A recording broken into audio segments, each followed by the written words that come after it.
Ladies and gentlemen, would you please rise for the playing of the Sibling Rivalry Baseball Podcast. And here's your host, Jana, and her big brother, Jeff.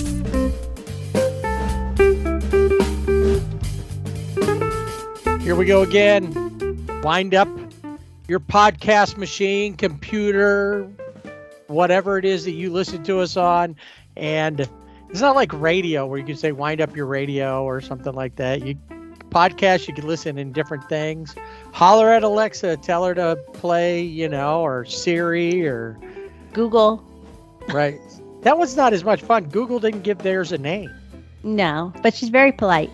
Okay. So regardless, tell them you want to listen to the latest edition of Sibling Rivalry Baseball Podcast, because here we go again. And you can tell them too, there's other episodes recently that you could listen to also, or even old episodes. There's a bunch of them. So I have a question that I need to ask, and for now we'll just let it. No answer on your part required. Okay. Yeah. But it's just a question that's been in my head recently, and is when we think about baseball, is baseball to you more about the game or a team?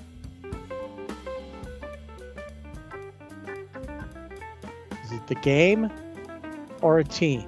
A baseball team, not like, well, it's about a team. And I always wondered if the Golden State Warriors would play baseball, which could be interesting, of how they would do that. But anyway, is it the game or a team?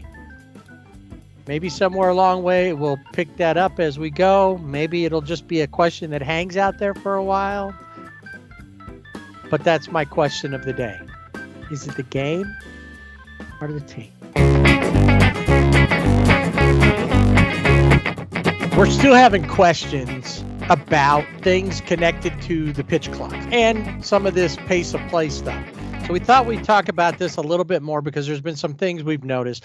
Before we start all that, remember the question of the day: is it the game or the team that's more important to you? My other thing is and we'll just set this up because we don't do this podcast with video like others do. It's just the audio, but we have I'm in California. Jana's in New Mexico, and behind her there's always a picture. I don't know why it started. I think I saw it one day and I said something about it, and it's become a member. The Bee Gees are always with us because Planet Head, big Bee Gees fans, among one or two other bands, maybe.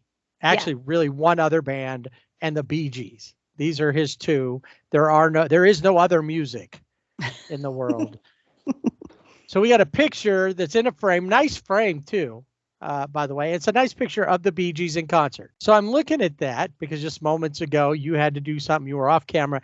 And the thing that caught my eye was not the Bee Gees picture because it's always there. It was, why do you have a box of exploding kittens?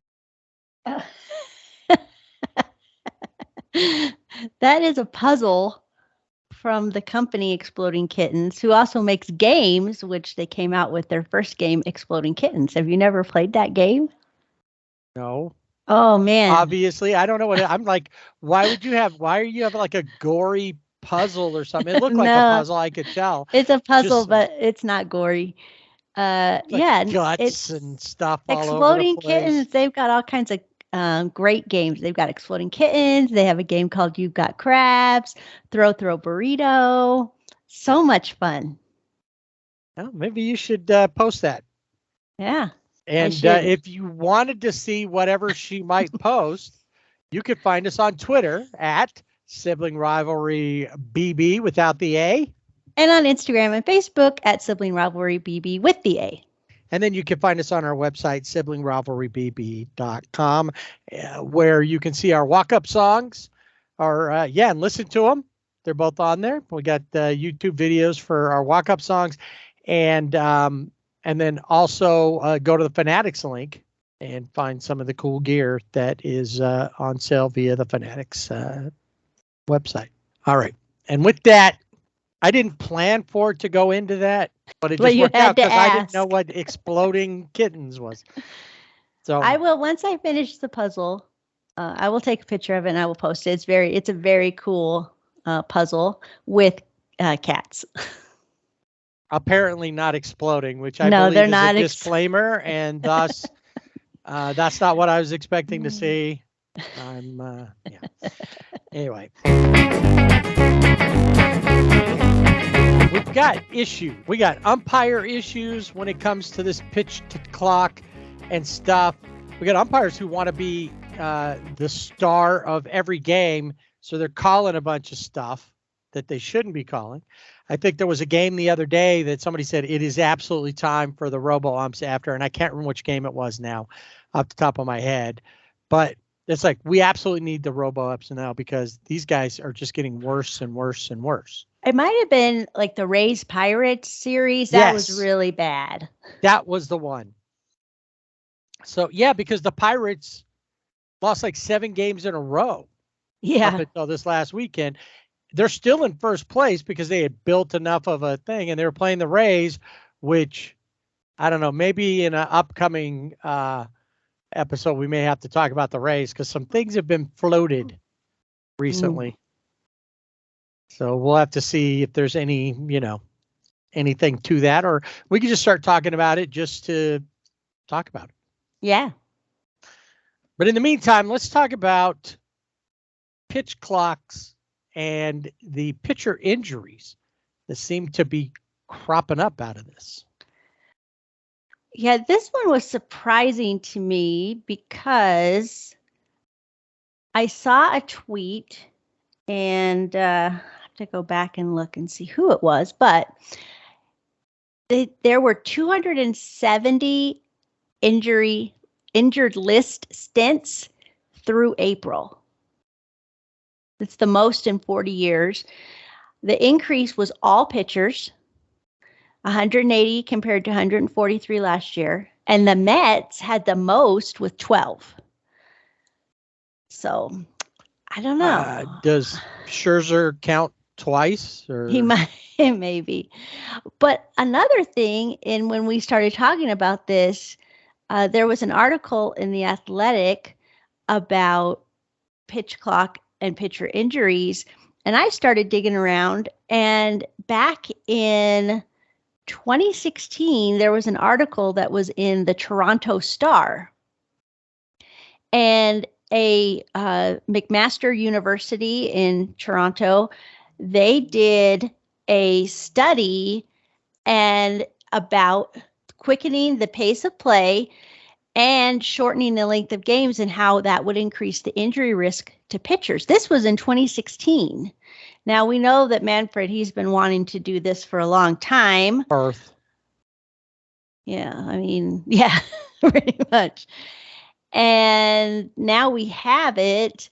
But this study says that one of the risk factors, and this guy, his name's Michael Saunier, he's an ergonomics researcher who formerly worked at the Occupational Biomechanics Lab at McMaster's. He said one of the risk factors that we typically look at with muscle fatigue and injury is the amount of time people have to recover from doing effort. So he looked at the effects of a pitch clock and what it would have on the major league pitcher's elbow muscles.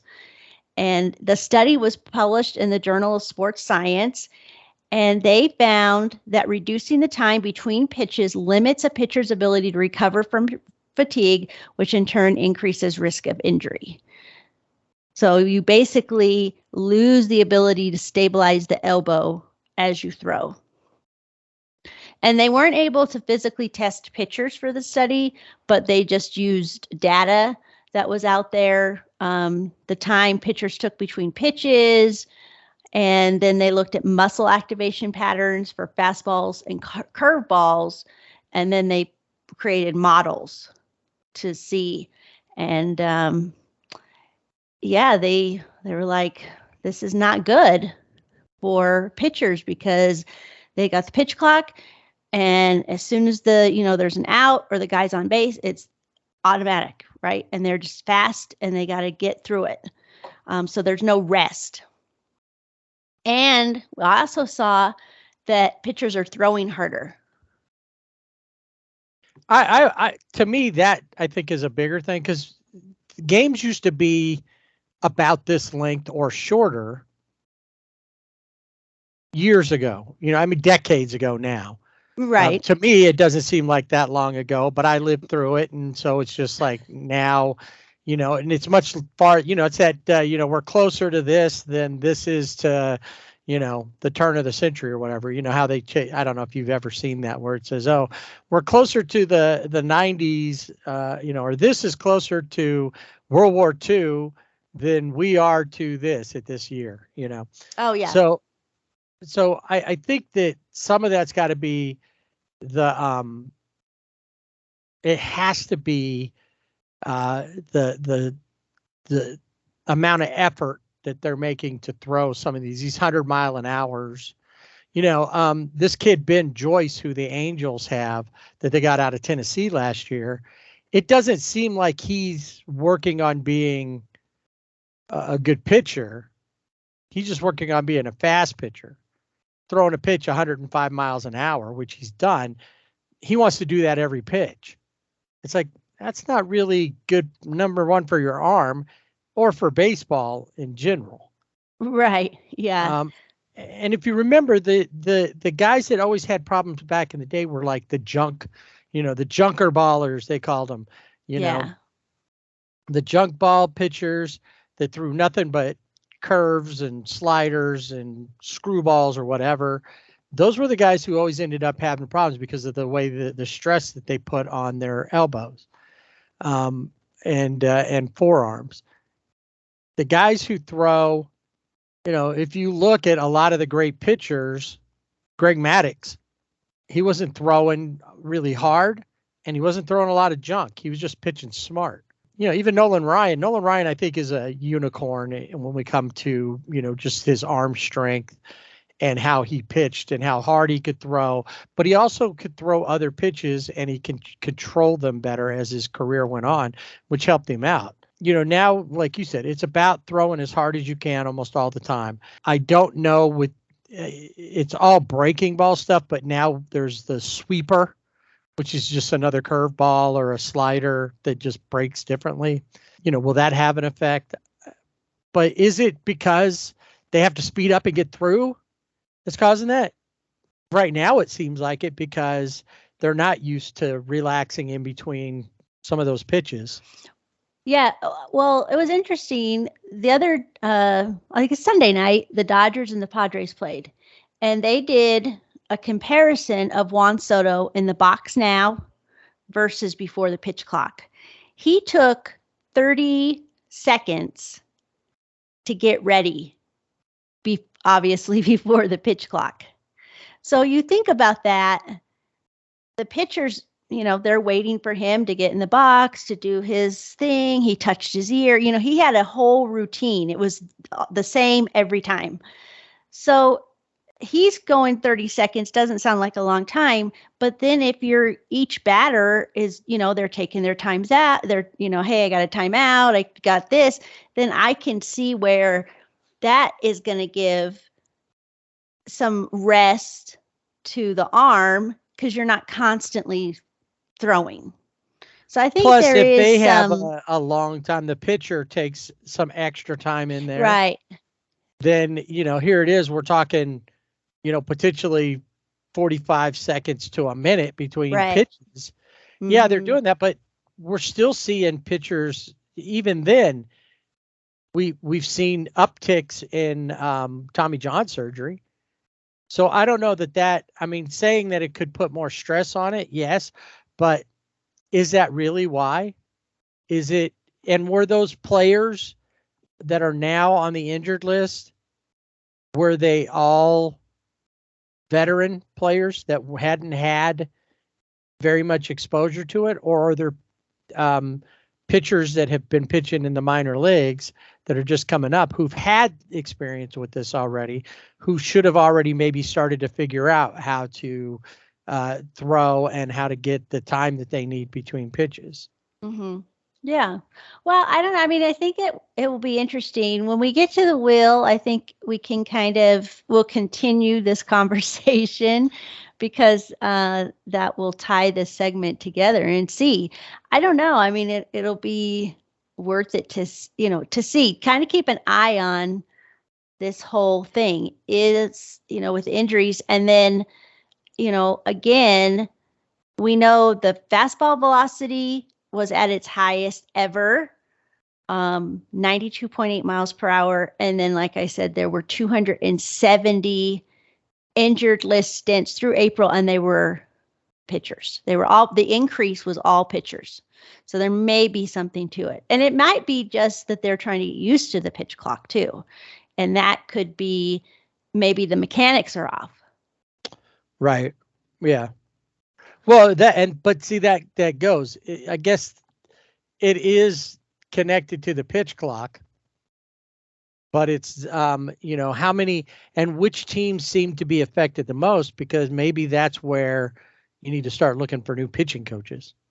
True. Because pitching coaches, from the minute they knew this was going into effect, should have been working through this to find the best ways to help their pitchers with their warm-ups and all that.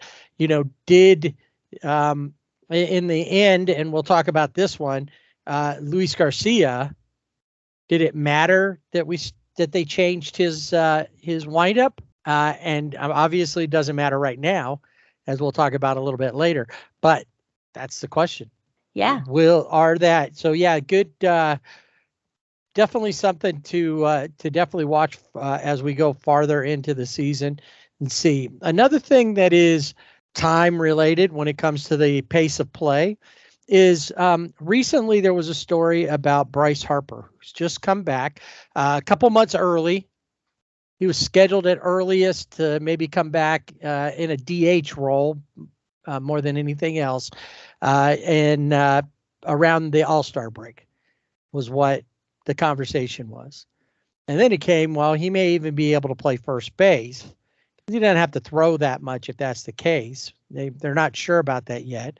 But when he's on base, and he did make his, we'll talk a little bit about him because he did make his season debut versus the Dodgers just this last week. When he gets on base, he's got a big brace that he puts on just for to protect his elbow when he's out running the bases.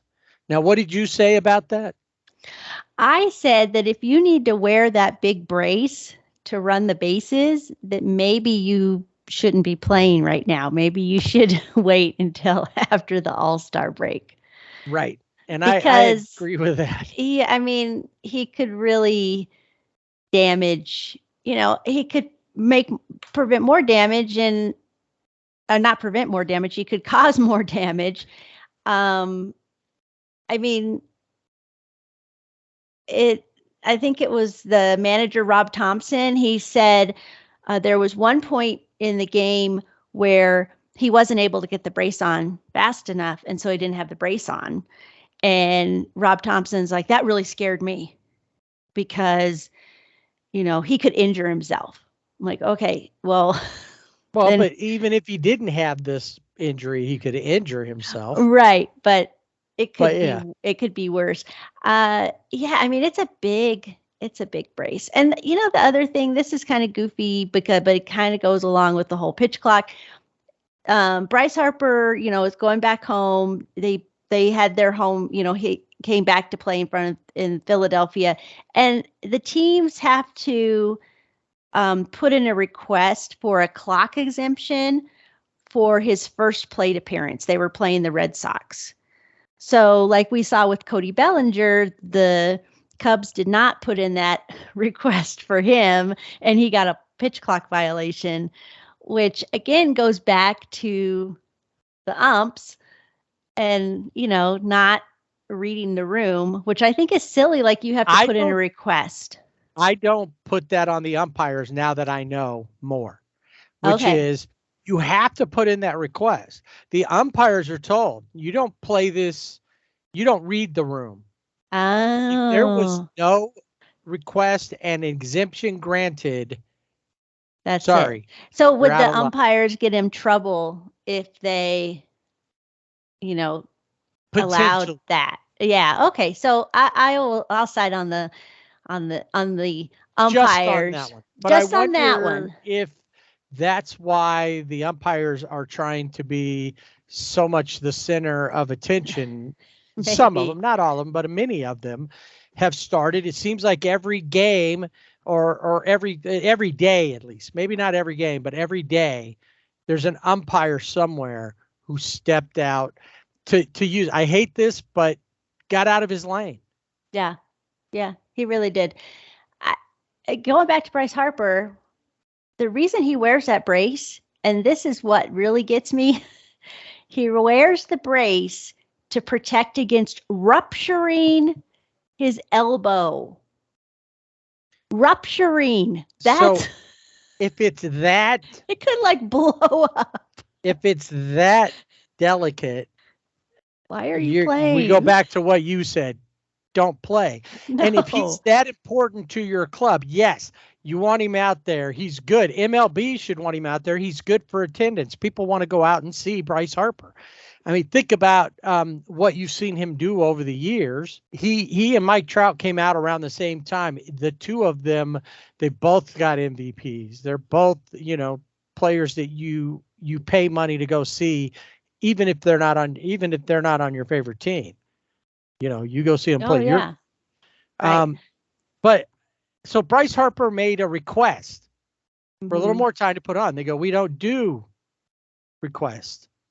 And this apparently went through the channels, up the chain of command, all the way to Manfred. They said, we don't do personal requests. But we talked about this in one of our episodes this season about guys saying, can't we have a second or two more to get our oven mitts on? Mm-hmm.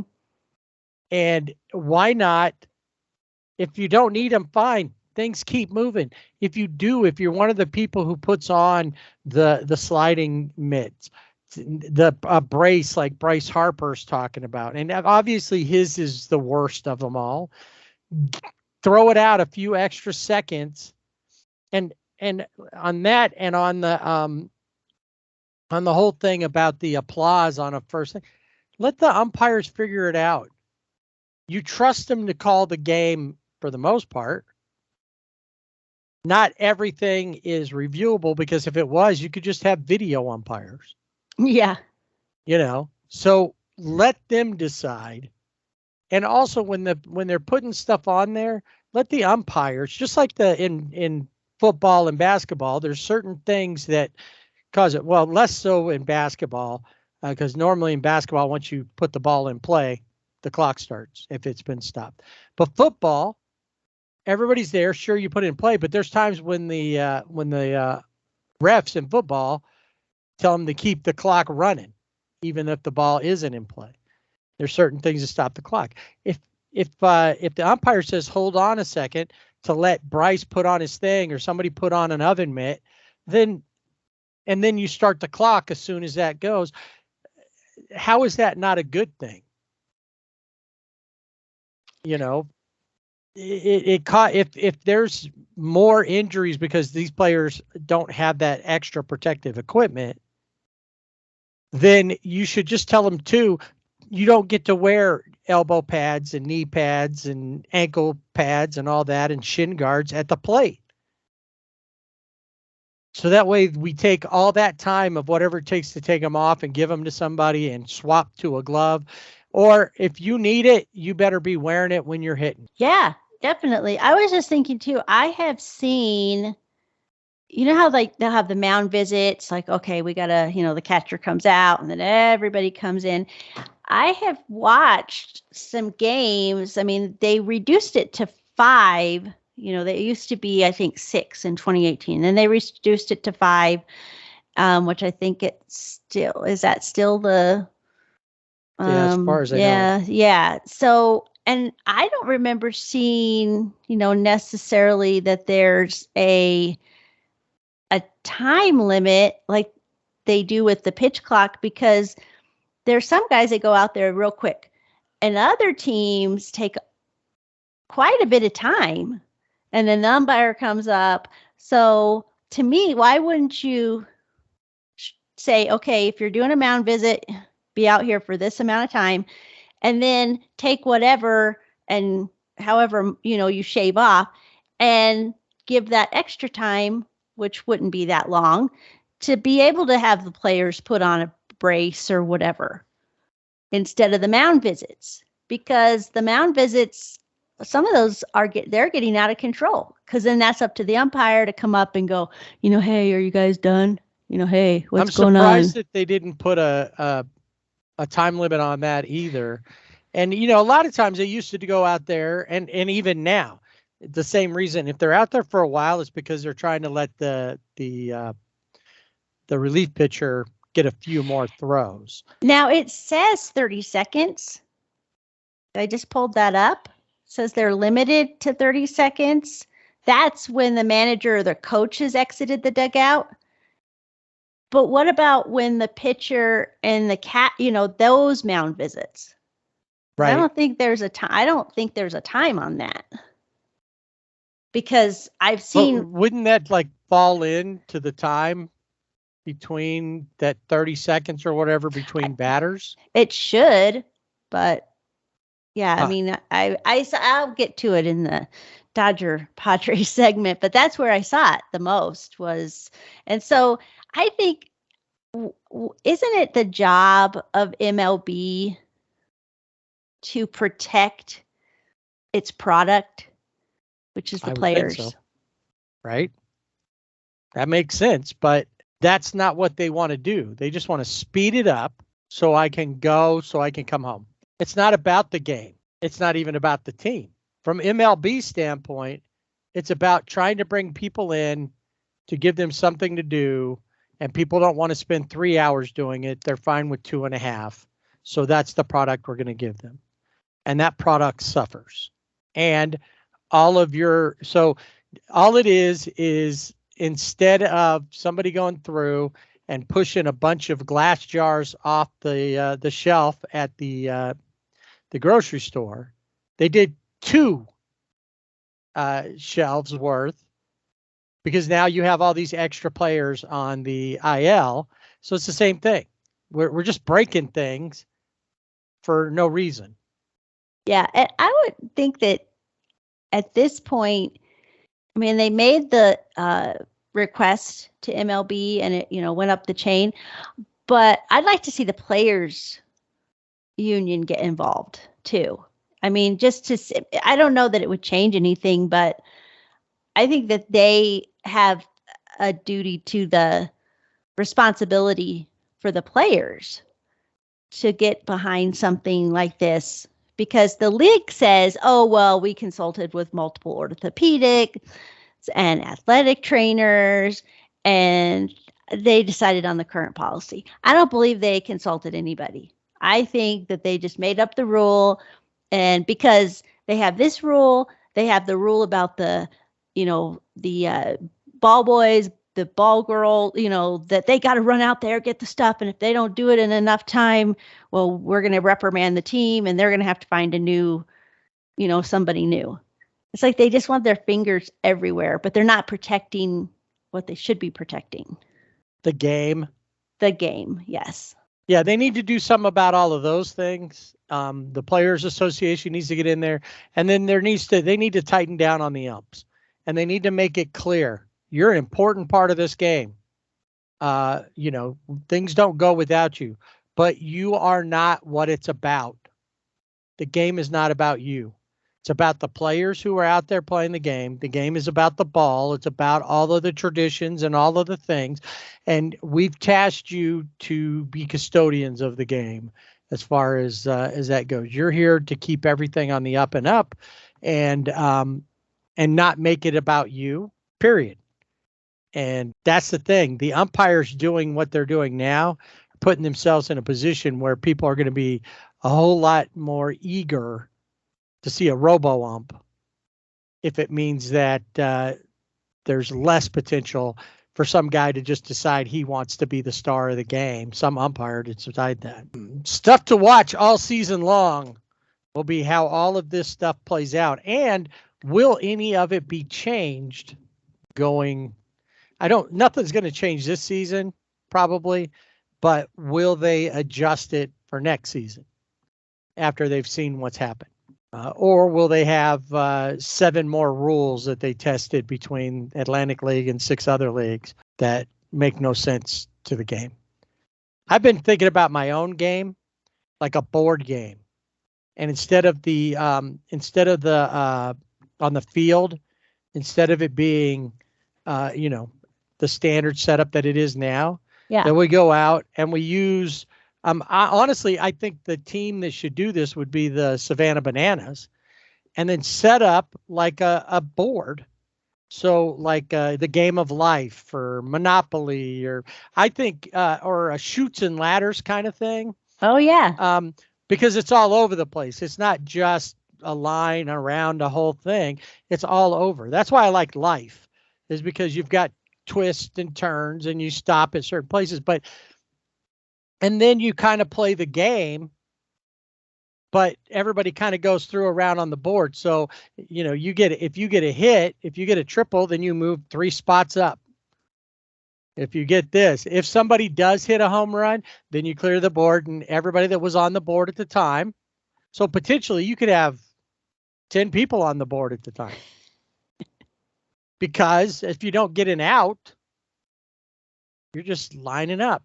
And then you go around on that board until you get home to the home thing. And then you go back and you wait for your next turn to come up. So everybody on the team gets to play potentially. Right. And, you don't have to, all the things, and you can actually, take off maybe a couple of players to accommodate how the board works. And you just step up 3 more. Okay, 3 more, and whatever. And if the player, if you get a triple, you go 3. Everybody else goes up until you're off the board. But there's not just 4 spots. You'd have like 20 spots and if you can make it around, you win. All right. Potentially. I don't know. But that's what I'm saying. All of this stuff that they're doing to try to make it fast, and they say they're respecting the game, they might as well just be playing the game like the stuff we did in the first season when we came up with ways to have baseball with quarantine and all that and different things to make it more friendly to the masses. Same thing. That's all that's going on here. We're going to make it faster so that, who's doing this? It's the beer lobby. Because they want teams to sell beer later in the game, because most teams stop at the 7th inning. Now there are quite a few teams, and probably by the end, all teams will be selling beer. I would say by the end of the season, they'll be selling beer to the 9th inning. Oh, yeah, I think so. Especially if the games get any faster.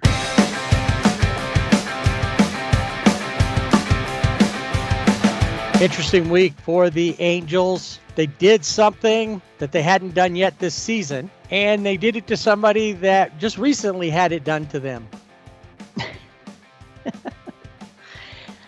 Once in California, once in St. Louis. A rough week for the wayward, for the wayward Cardinals. This was interesting. I didn't even think about this, but I heard that this series, the Angels versus the Cardinals, was the first time the teams have met and Albert Pujols has not been playing. Right. Yeah. Yeah. The last time they played was 2016, and first time. And that was the first time Albert had come back to St. Louis since he'd been an Angel.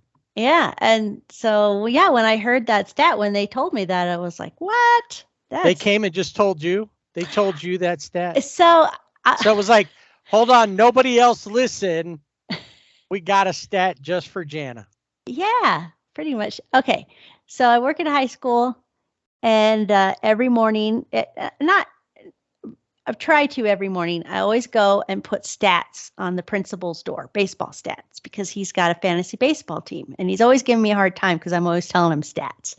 So one of the security guys had told him that stat. Hey, this was the first time that the teams, the Angels and the Cardinals, have met, and Albert Pujols wasn't playing. The principal came to my office to tell me that. Because he had a stat just for the me. Principal. It's not as if the president. He's a president of the school, or the governor of New Mexico, or something came to. It's not as if Albert Pujols himself came. He's just the principal of a. Most people don't. If you said the name of the school, they'd be like, "What? Where?" Well, I know, but it was fun. Isn't that where Matt Moore went? Yes, he did. Yeah, Anyway. He's got a whole trophy case in the gym dedicated to him. But anyway, that's why it was fun, and it was a stat for me specifically. Okay, so that one it was, because he came right to your office to tell you that stat. Exactly. That's fair. All right, so it turns out to be a winning week for the Angels, because even though the other series for this week didn't go quite as well, and actually brought up a lot of questions. Doesn't that happen every week? It does. With the Angels? Because I'll tell you, even when we look at it, so we've already given this away. The Angels did what the Dodgers did and swept the Cardinals. Yeah. Which is something that it's happened 3 times now this season to the Cardinals. They got swept by the Braves, the Dodgers, and now the Angels. But even then, questions for the Angels. More questions for the Cardinals. In fact, I was reading something recently. They were talking about home run celebrations. MLB had a story on that about which one they thought was the best one. And they said, from one city to another city, and whatever's going on in St. Louis, we haven't figured it out yet, was about how the line was, because they're really not playing well. Paul Goldschmidt's really the only one that seems to be kind of where he's normally been. I have a theory. Okay. I think it's Nolan Arenado. I think he goes from the Rockies and he brings that bad juju, whatever, with him to the Cardinals. Yeah, but last year. Yeah, but they didn't. But so last year. That was an anomaly. You know what it was? It was because, you know why? Tio Albert was there. That's right. And it was the magical. The Arenado curse, or whatever the Rockies curse, or whatever you're trying to throw in there, couldn't get past the magic of Albert Pujols. It couldn't. It was, it's like dark versus light. And Tio Alberto is the light, and Nolan Arenado, whatever he has, is the dark. The Cardinals, and he's not having a great year after being a Gold Glove, a Platinum Glove winner, hitting every year. Last year being an MVP candidate, as well as the actual winner in Paul Goldschmidt. Yeah, didn't have a great series. I don't know. He's just not one of my favorite guys, I guess, and so that's why. That's all of the ills and everything that's happening to the Cardinals. I put on Arenado's shoulders to carry. All right. Well, this week it was all Angels all the time. When it came to the Cardinals, 3 games. The first one it's not a blowout per se, but they definitely controlled it. 5-1 win with a 4-run first. Now, usually what happens when they score that many runs in the first is they give up that many runs in the first. Yeah. Or the second. Or the third. Or the ninth. Yeah. It could be, but generally they start out strong and they end up giving it up. This time they did not. Taylor Ward with the 3-run homer. Patrick Sandoval went for 5 innings, only gave up 3 hits and 1 run. Here's the thing that I keep noticing. Normally I look at runners in scoring position, where they were. this week, and because I've been seeing it more and more, there's the strikeout to walk ratio. And what you'd like to see is like a game where 10 strikeouts, 1 walk. In this game, 4 strikeouts, 3 walks. And when you see it kind of go the other way around, or there be high levels of walks, a lot of times they lose. More because of the walks than because of base hits given up and stuff like that. And, in this series, they only had 2 errors. They had a few more versus Texas, and we'll talk about them in a minute. Game 2, they had to come back, but 3 home runs helped Mike Trout and Jake Lamb both hit home runs in the 9th inning to help. Shohei had a double in that game. Anthony Rendon had an RBI single, and it was Brandon Drury with a home run in the 2nd.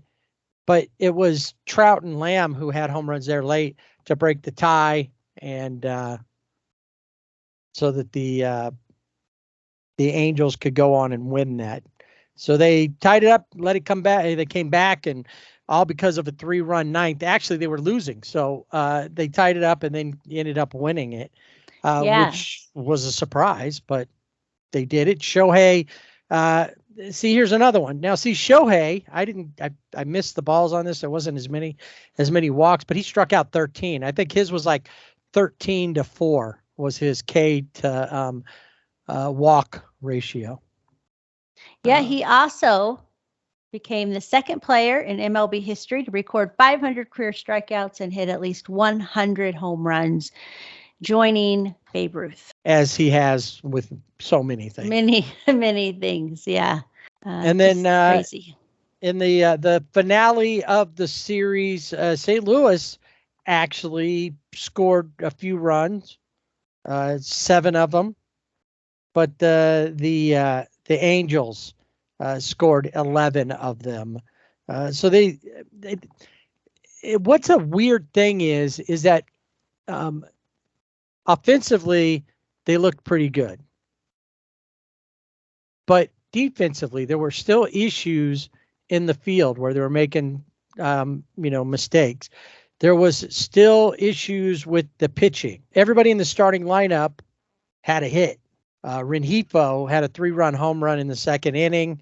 That helped. They scored runs in the 1st, 2nd, in the 2nd, 3rd, and 4th innings. They scored runs. Arenado had a double in that game. And then Nolan Gorman and Dylan Carlson, both with home runs for the Cards. But they just couldn't really put together. And I think their problem is more, I feel like their slumping contributed more to the loss than the Angels' overall play. I mean, they had some good, overall, they had good, their offense has been playing well overall. Yeah. Mm-hmm. And they're not having to worry about only 2 guys hitting. Renfroe and Drury have both picked it up. Rendon has started hitting better. In fact, we'll talk about him. It's a big night for him coming up versus the Rangers. I should say with Nolan Arenado, he is not one of my favorite guys. I think he's really, he's a good ball player. He is. I mean, he's probably the best third baseman in the league. And, but I was just thinking about it. How does he feel? It's like, I'm already like, I've tasted some success, and now I'm just right back to where I was. Wait, did I just wake up in Colorado? Yeah. And not just because we're playing the Rockies, but because I'm back with the Rockies. Oh, and I need to say something now, even though it has nothing to do with the Angels. We were talking about, you just said, and this what got me was that you just said, or Arenado being potentially the best third baseman in the league. I had mentioned, I asked a question a couple of episodes ago, is Will Smith the best catcher in baseball right now, or at least the National League? And I realized that at that time, a player that he just had to match up with, we'll talk about in the Dodger segment, JT Realmuto. I know. How did we forget him? And I have to say that I believe JT Will Smith is an excellent player, excellent catcher, and all that. But yeah, I think JT Yeah, and probably gets that crown. I think so too. And I would even, I don't know. There's something about catchers, you got to watch them. But even Cuz, not offensively, but defensively as a catcher, he's probably one of the best pitch framers. Oh yeah, mean- he's better than Yasmani Grandal ever was. But yeah, I don't know how we forgot about JT. When you texted No, me yeah. like, "What about JT?" I'm like, "Oh yeah." Just haven't been as exposed to the Phillies yet this year. Right. All right. So back to, oh, yeah, look at that. How easy it is to forget what you were really talking about because of the way that they play. And I'm going to tell you, last week we mentioned that Artie supposedly told Perry to stay in his lane. Yeah, lay off it. It doesn't seem like that happened. No, I don't. Yeah, that story, it would be like, oh, that's cool. I think But, that was clickbait, yeah. as they say. They needed to give the Angels fans something because, I mean, the Angels fans are so excited. The fan base, when they heard that Artie Moreno was going to sell the team. Too bad that you couldn't get enough. I mean, it would be a lot of money, but have the fans buy the team. You know what? If all the fans put in $5 a piece, Right. Think about it. I know the numbers are, but what's 3 million times 5 would just be 15 million. But if people could put money in, if we all just started a big collection plate, start a GoFundMe page to buy the Angels, Pass the collection plate at the game. right? Do like they do at minor league games, or like at little league games and stuff like that. Or have the, instead of the 50-50 raffles, 50 of it goes to the charity, 50 of it goes to the buy the team from Artie fund. Yeah, I think that should we get started. I think that would be. We need to get that going. We need Yeah. to bang that and Joe Madden on our Yes. show. Yes. Uh, Write it all right. down. So let's get back to what we were supposed to be talking about. The Angels. Okay. Angels, Texas, the American League West leading Rangers. And luckily, because we're playing in Anaheim, don't have to see the mythical creature that they created, the Peagle. The Peagle. Oh, those Which ugly doesn't sound like that good of a City mythical Connect. creature. No. And the Peagle rose out of the I don't know. Wouldn't be you're out of the close, ashes, but that'd the be the Phoenix, Phoenix. but yeah. So what would the Peagle The Peagle flew rose over over the the grill? grill. Yes. only to be scorched by the hot offense that the Rangers seem to be wielding. Yes. And you know what? Bruce Bochy has to be the reason. He went old school. I mean, he really is just having fun and he's just out there. And I mean, they've got some injuries, but they've got the players stepping up. So, Yeah, those injuries may not make a difference. And I think we alluded to how that is. We could talk about him in a minute. Let's kind of do an overview, see what happened. I do think it's funny. I wonder if it was really up there. But the other day we both saw, I think you sent me a tweet from Anaheim scoreboard, supposedly, and it said Jonah Heim was up to bat. And it said, instead of saying, Jonah went to this high school or Jonah hit 3 triples in one game in AA, it said Jonah Heim has a daughter, missed a chance to name her Anna. that was real. That was a real thing. So I don't know who was I running didn't this. see that, but that was hilarious. Yeah, it was great. And so whoever the scoreboard operator, the Jumbotron operator, whoever it is at out there in Anaheim, you get a gold star because that was great. Jonah Heim and his daughter Anna. He has been a main reason, him more so than his daughter, has been a main reason that the Rangers are playing as well as they have. And he's been really contributing. We saw him a little bit last year, hitting well. He's, he's getting better and better as a catcher. He's definitely, so it's cool. It's cool. It's not like something we'll probably talk about that was put on a scoreboard in San Diego. This was fun. It wasn't something of trying to make fun of anybody. Of course, when you're not playing well and you're constantly getting beat, it's not as cool to put stuff up that, trying to, troll the other team, as it were. So the Rangers come to town. They're tops in the American League West, like we just said. The Angels, game one, had 2 errors. Yeah. They'd have 3 in another game. In fact, the final game of the set. So they had 5 errors in this series, and that obviously didn't help. Phil Nevin even called it out, which surprised me because I didn't even think he knew what an error was. Well, let's talk about this first game.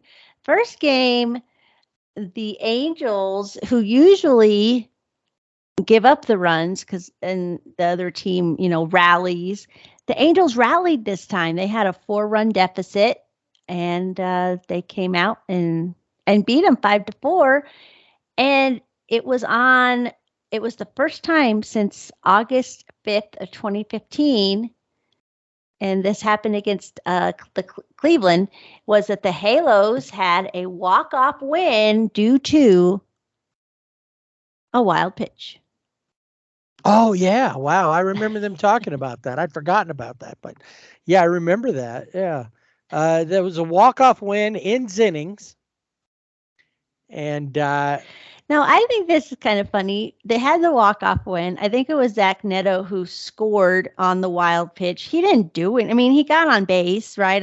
And he just walked in. It was a wild pitch. Well, yeah, because he was the ghost runner. Right. So he was just the ghost. He had gotten the out before. So he's the ghost. He didn't do anything. So we celebrated you celebrate his failure from the inning before. Yeah.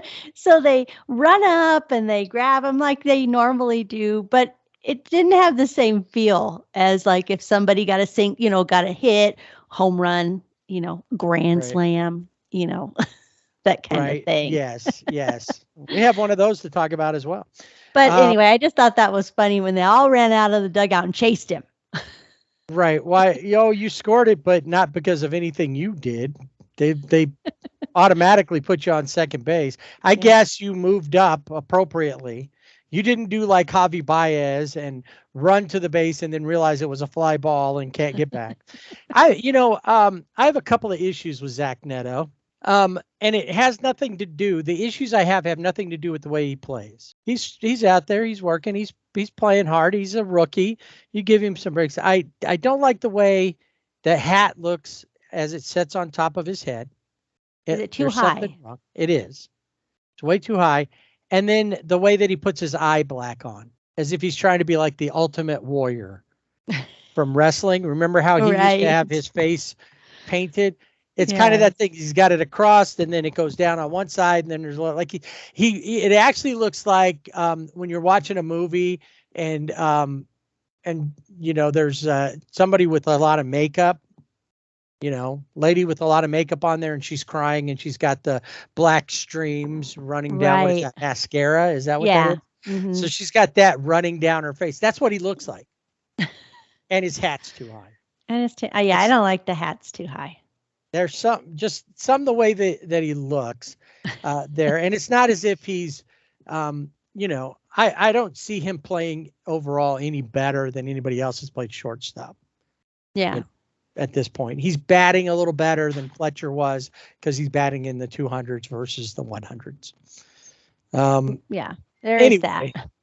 Tyler Andy that game and Jaime Maria both gave up a few runs there, but overall, thanks to the offense and Zach Neto apparently and his clutch ghost running.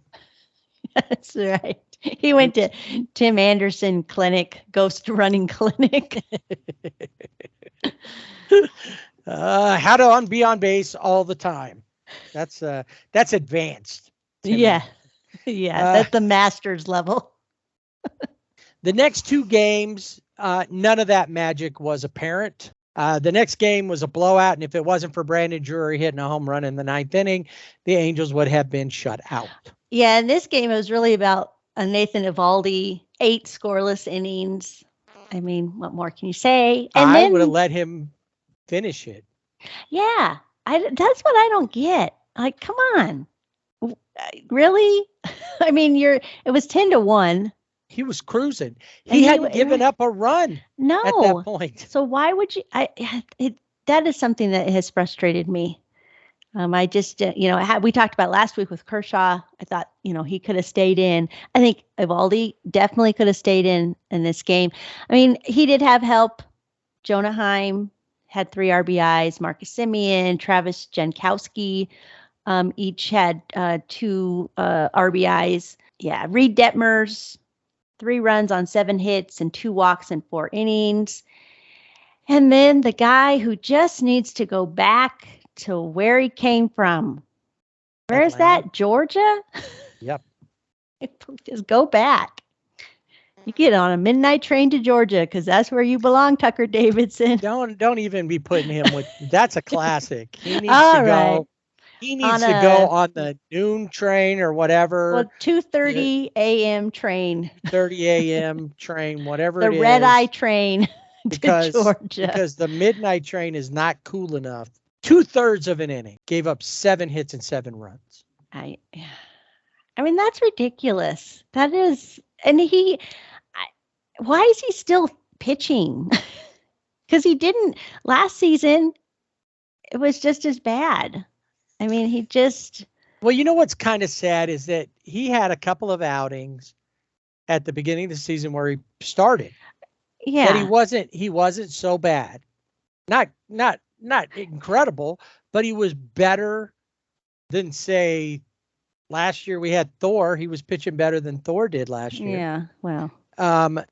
And I think maybe even pitching this year. I don't know, but the thing is that he just, since he's been in the bullpen, he hasn't done well at all. And when you're like happy to see, them call in like Brett Phillips to pitch, You're like, okay. Yeah, get the ace on the mound. And he's had experience. He pitched poorly, gave up the last, it was 3-0. And through the 4 innings, Tucker gave up. I mean, and there were others. It wasn't like those were just the 3 pitchers. Phillips didn't come in and finish the game the last, 4 and a third innings. There was other pitchers, but Tucker Davidson he choked it up. Well, bad. So if he had good outings or, decent, let's say decent. Serviceable outings as a starter, why couldn't you, if you did a bullpen game, use him as the starter and then, use your bullpen, but never use him in the bullpen? Like that would be his job. Like, where is Perry Niasen with his playbook? Why are you putting somebody in the bullpen who obviously doesn't need to be in the bullpen, or I don't know if he can be sent down, sent somewhere. No, Tucker can't. He can't. Okay.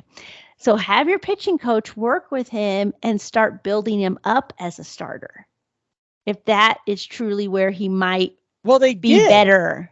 But then they decided to use him out of the pen one day because early on in April, and Griffin Canning came in as a starter instead, and Griffin Canning's been the starter ever since, and Tucker's been because they have no place else for him unless they outright him, and they don't want to lose him for nothing. True. They'd rather, but the thing is, you keep throwing him out there, and he keeps getting beat up, Nobody's going to want him. What are you going to do? You got to throw him into a trade with, maybe he goes in a trade with Shohei somewhere. That's the only reason somebody's going to take him. Yeah, that would be it. I don't know. He just we've been talking about him for 2 seasons now, and for 2 seasons, And you know whose fault it is? It's Perry Manassian's. Yes. He is, and he came from Atlanta. Oh, wait, where did Perry come from again?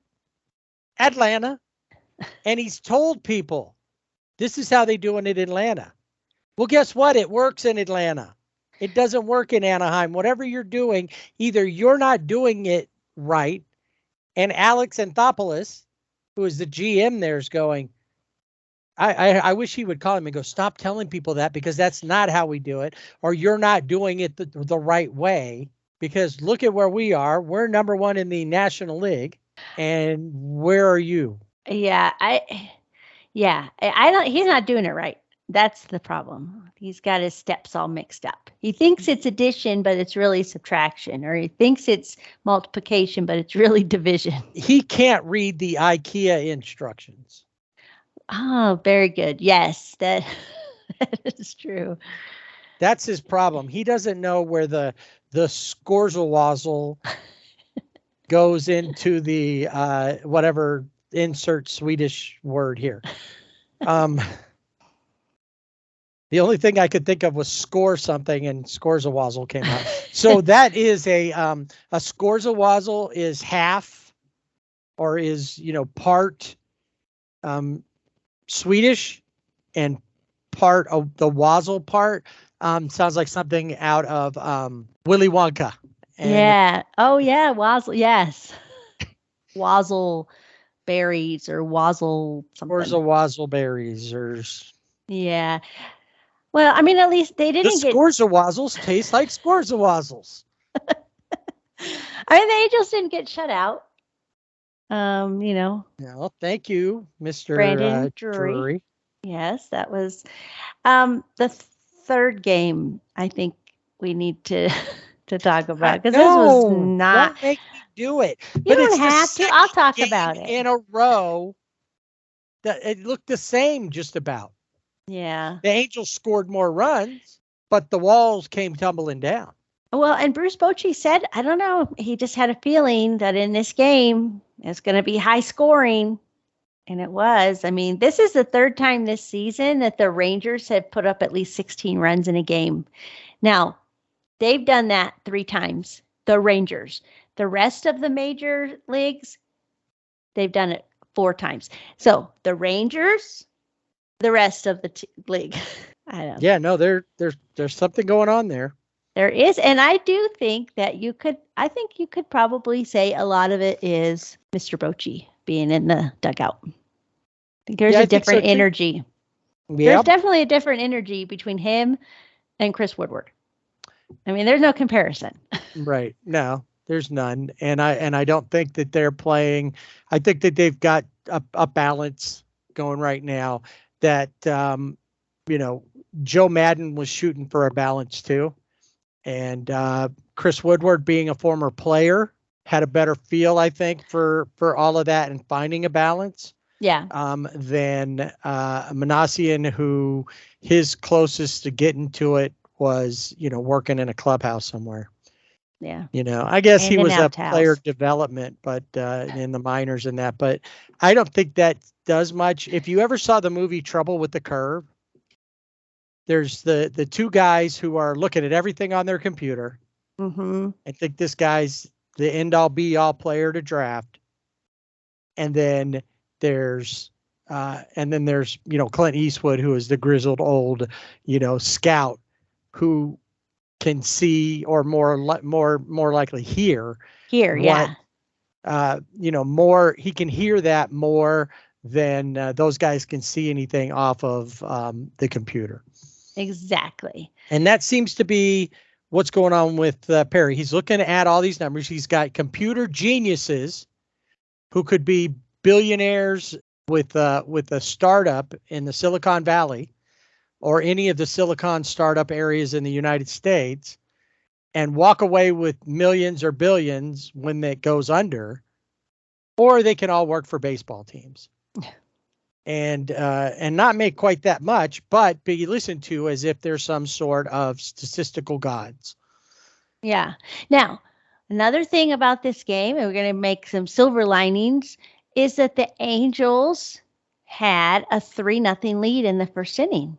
Yes, thanks to Anthony Rendon and his first home run in almost a year. Which is crazy. May 17th of last year was when he hit his home run. It's the first one of this year. And at first I was going to go, geez, why do we have to wait so long? And then I thought Anthony Rendon was doing his Justin Turner impersonation. Because remember, up until like a couple seasons ago, Justin Turner never hit home runs in April. And then he'd go off in May and finish the season with 30 or whatever. Right, yeah. So that's not such a big deal. So he gets his first home run of the season and almost a whole year, 3-run shot to put them up 3-0. Hey, woo, cool.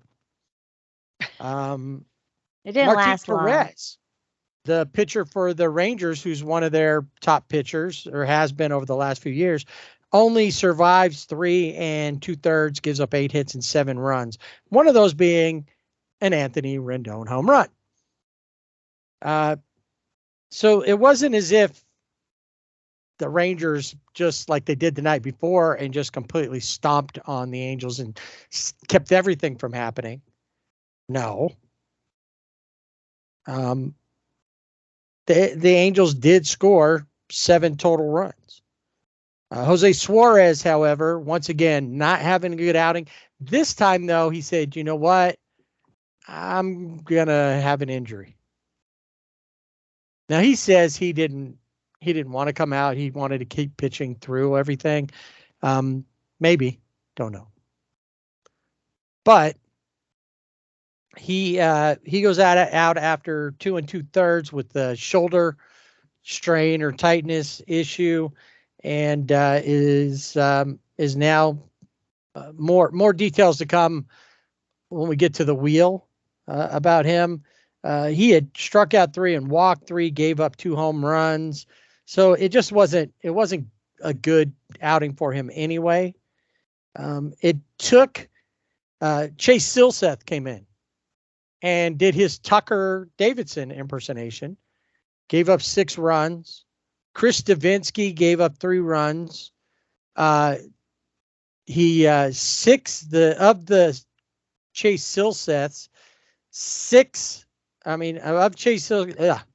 of Chase Silseth's 6 runs, selling seashells by the seashore. Davinsky inherited 2 runners, and both of those runners scored.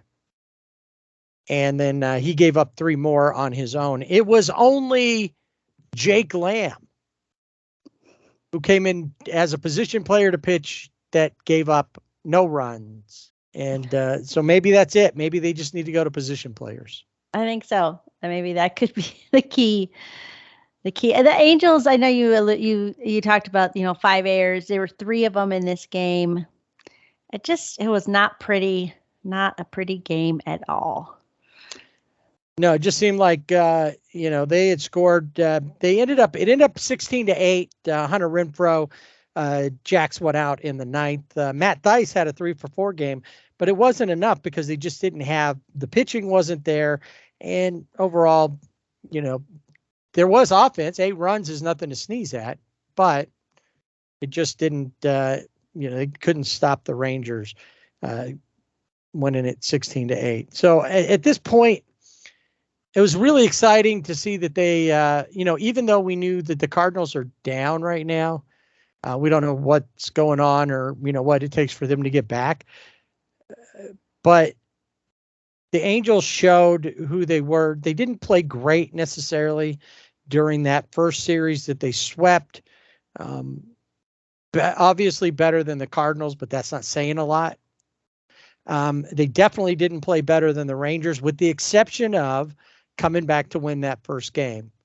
They really did play well there. After that, it just went back to the standard of where they're at. Obviously not too late. They still have time to come back and do stuff. It's not like they're playing poorly. Overall, they're still got a winning record. Yeah, and I mean it'll be interesting. They've got the Astros coming up, and so that will be an interesting series to see how they handle the Astros. That's always been a tough team. So, you know, well, how's that going to And be? And the Astros are still picked, and I think the line, if you're a betting person, is still on the asterisks. yeah, they're still up there. Yeah, so they've got the Astros coming in, and then they go out on the road and to face the Guardians. The Guardians. So we'll talk about that. But I think this Houston series will be could be a good barometer just to see. Yeah, Maybe it'll be worth watching to see how they look and what to maybe start looking at certain things as we go. That so right now there's so many things that seem like they're not right. That maybe overlooking something that's really wrong is overshadowing something that's not that wrong. Yeah. And the offense really isn't wrong. They did come up, with the exception of one game here out of this last 6. They did put some runs on the board. So, all right, player of the week. Who you feeling? It's a tough one this week. Honestly, I didn't choose anyone. Well, I was that's gonna fair. go with Anthony Rendon because I was like, hey, but then he had errors on the defensively, and I just didn't feel right. Not, it's the total thing, and so I bowed out this week. Yeah, that's fair.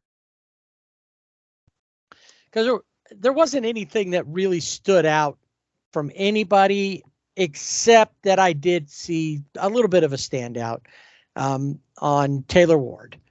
He's going to be my player of the week. He started off in that first game versus the Cardinals with a 3-run homer, and he had another one versus the Rangers, and overall batted .348, 8 hits, 1 double, a home run, and 5 RBIs to contribute to the probably will be below 500 by the middle of May. Well, we're almost to the middle of May, so we'll say the end of May. I believe the Angels will be to below 500. I don't know. We'll see. We'll watch every week. Yeah, we'll watch. They're not making it easy, but we'll watch. It's time for Dodger baseball. I was wondering about the Dodgers. And if you're in a relationship with the Dodgers, is it like they were doing bad and you have that talk with them that you just can't keep going on like this if they're going to continue to do that? And so now they go, okay, they're trying to do it. We'll do better, we promise. And they do better, and they do better for a while. And then you go, okay, I believe them now. They're doing better. And then, eventually they kind of drop the ball again. You have to have that conversation again. Which goes back to my other question. Is it the game or the team? In this case, it could be both. But right now, you're back in the honeymoon phase with the Dodgers because they not only swept St. Louis last week, they had a sweep this week as well. Yeah. And had a great week. They only lost once. That's it. Although that one loss felt like they were going to lose forever after that. Yeah. The ground was caving in. Yeah, Yep. They swept the Phillies. It was Trey Turner's return to the Ravine. And he did have a home run. He did have a home run. Yeah. Yeah, they interviewed him and he said, it just didn't work out. He said he would have entertained staying in LA. He was never going to stay in LA. He might entertain it, but that would have been it. What was he going to do? Take it to a movie? I out to dinner. You know, do a little I don't- song, sing a little song, do a little dance, entertain it. Yeah, I mean, he is headed to the East Coast. He should have just said that. No, that's what we want to do. You know, we know his wife's from Jersey. It's where they wanted to be. So Jersey, Florida, blah, blah, blah. that's right. But let's get that out of the way because he made some plays, you know, that he did have the home run. He had a slide. But then he made some plays at shortstop where, you know, the ball was under his glove or whatever, his sliding thing that he does. And I'm like, yeah, I don't miss that. I don't miss him missing the ball. Just that again? Yeah, whatever. All right. This first game, 13-4. I mean, this is crazy. Mookie Betts had 3 hits, a 2-run homer. 4 times the Dodgers went deep against the Phillies. It was really Mookie Betts. I mean, he had a season. I mean, this is the LA that had 15 hits. Their season best, 15 hits. And they also tied a season high for runs as they scored in every inning but the 6th. All right. Now, while I agree, Mookie had a great game, he only had 3 RBIs. Somebody had more. That'd be Peralta. Yeah, that is true. He also hit a 3-run homer. He had 4 RBIs on the day. Yep. And then Will Smith and Jason Hayward also joined with home runs in this game. 6 multi-hit. 6 players had multi-hit game. So they really didn't fool around. They didn't. This is the 10th time, I always like the stats. This is the 10th time this season that Los Angeles has hit at least 3 home runs in a game, which is second in the majors behind. Who do you think? Tampa. Yeah, Tampa Bay's 11. So yeah, I would think. Yeah, David Peralta, he's been a good addition to the team. And I think it's, again, when you look at who's on the team, Jason Hayward is like, really? We got Jason Hayward, but he's been so good for the team. David Peralta, I think it's that veteran presence. He's always the first one at the top of the step. When the guys come in, he's out on the field cheering them on. So that's been good. And he's made some amazing plays. Yes, indeed. Tony Gonsolin gave up 1 home run on the night, and that was to Kyle Schwarber. Did give up a triple as well to Nick Castellanos, who has really been, in fact, that's the reason why Bryce Harper is probably not going to go play right field and will become a first baseman, because Nick Castellanos took his job. Yeah, he applied and he got it. He just went in there and grabbed it. That's right. This is mine. That's right. Not a bad outing for Gonsolin. He's working his way back. 3 strikeouts versus 2 walks. Yeah, but and that's something he's always had to work on. It's those walks. But the offense took care of him, scoring those 13 runs. And they said, we like scoring 13 runs so much, let's do it again the next day. Yeah, 13-1 in this game. Julio Urias on the mound. He allowed 1 hit. He struck out 10 in 7 innings. Bryce Harper, of course, was the big news. This is the game that he came back, but he was 0 for 4 with 3 strikeouts in this game. Mm-hmm. The 1 run for the Phillies was the home run we were talking about from Trey. Cody Clemens, you may know that last name. Roger Clemens' son, who is not a pitcher. No, but he's been playing first base, I noticed. Been playing first base, but he did pitch in this game. Yeah, because it was just gotten away. And I think he got a strikeout in there. And I don't remember why now, but they were talking about how he got a strikeout it's because of the speed of the pitch, I think. Unlike a strikeout that his dad ever had or something. Yeah, and I'm trying to think who was up to bat, but they were like, well, you can always say, yeah, I struck out against Clemens, but you don't have to say which one. Well, you don't have to say Cody. Yeah. Now, Miguel Vargas in this game had 4 hits. And again, they set a season high for 17 hits. The day before they had 15. Now they have 17. So That's yeah, right. Miguel And Vargas then, is kind of straightening himself out too. He yeah, it had was that. kind of starting to look like, okay, well, he's good defensively. He and Gavin Lux would have been a perfect player because Gavin could hit, but he couldn't field. Right. Vargas didn't show that he could hit, but it's coming together now. Yeah. Coming together, Pepper. Freddie Freeman, he is the only, not the only home run in this game. No, he is. He's the only home run in this game. Julio Urias looked like a Cy Young Award winner, potentially, like he did last year. Finally. 7 innings, only gave up 1 hit and 1 run. And these numbers may sound familiar. His strikeout to walk ratio, 10-1. Yeah. And I think that's what I used as an example when I was talking about the strike, because I remembered that one.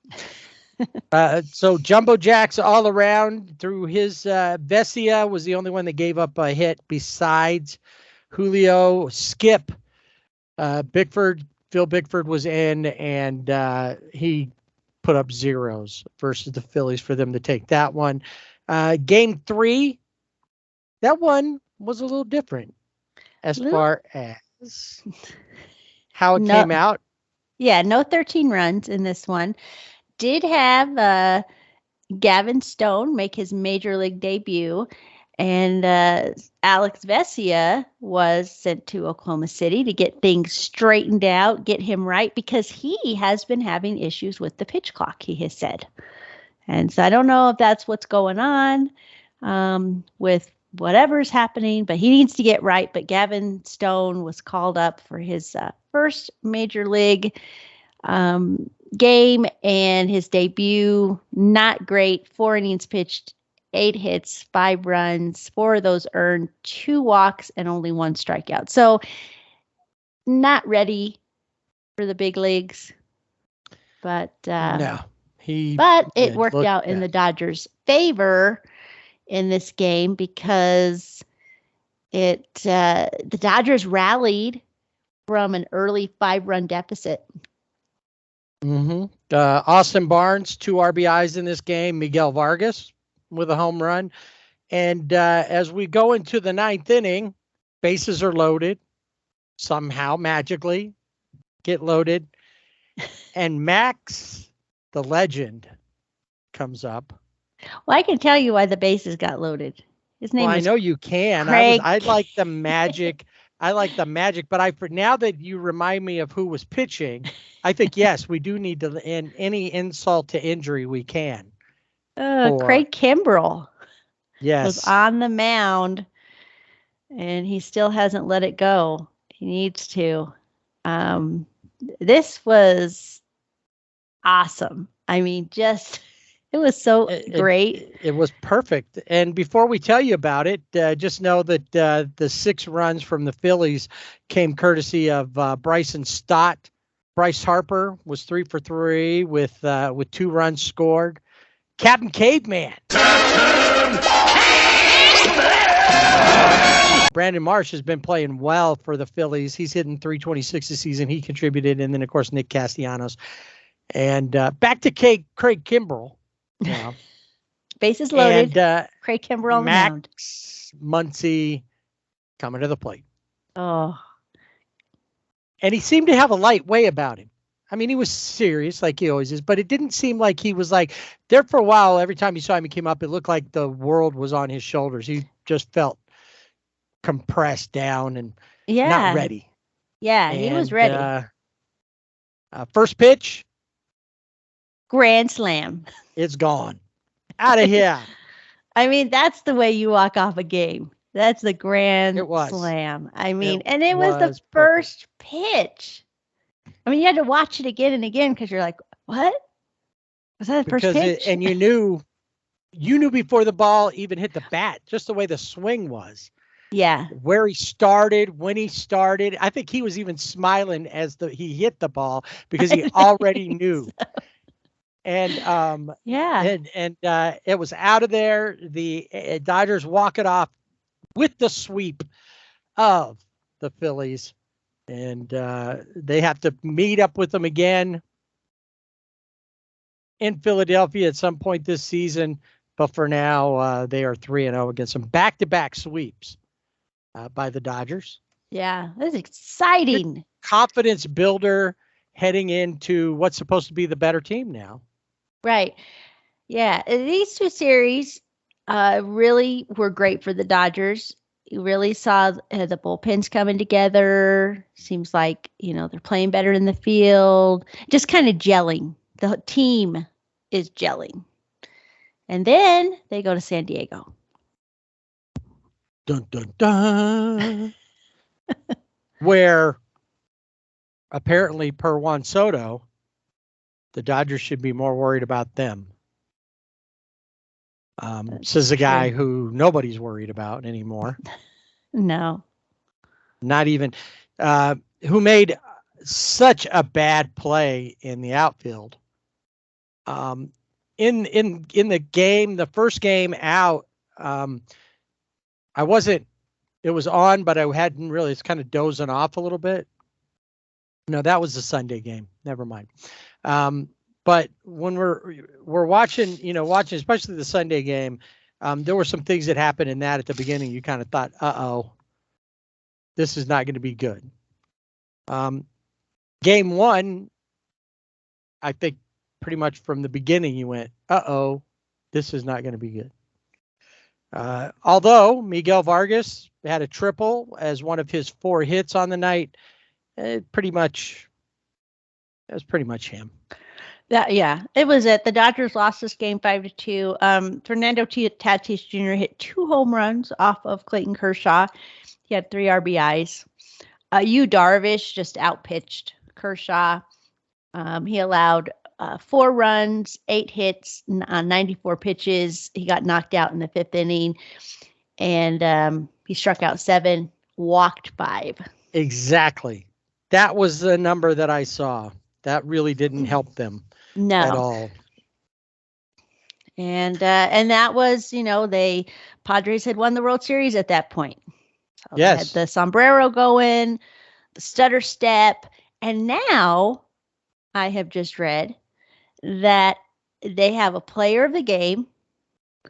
I'm assuming when they win, and in the dugout, in the clubhouse, they have a piñata, and whoever the player of the game is, because I think it's chosen by who the player of the game was like the night before, or however it works, they get to hit the piñata.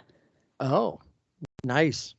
I was you talk about the home run celebrations in the Angels game where Drury hits that home run late. There was no celebration. They didn't break out the home run hat. And Blanca said, well, how come they're not celebrating it? I said, you're getting beat 10-1. That's not a 10-1 celebration kind of thing. I said, if it was 10-1 and it's the 2nd inning, then you're celebrating it. Yeah. Even the 5th inning, because you got time and you want to keep the spirits up. Right. In the 9th inning, it's like, okay. They had already put that, the Warrior, whatever, that helmet away in safekeeping in the safe somewhere. Right. It's like, we're not getting it back out. Not out, especially not out for this. Yeah. Maybe during the sweep of St. Louis, maybe when we, early in the game, but not today. Sorry, Brandon. Today, Brandon, not today.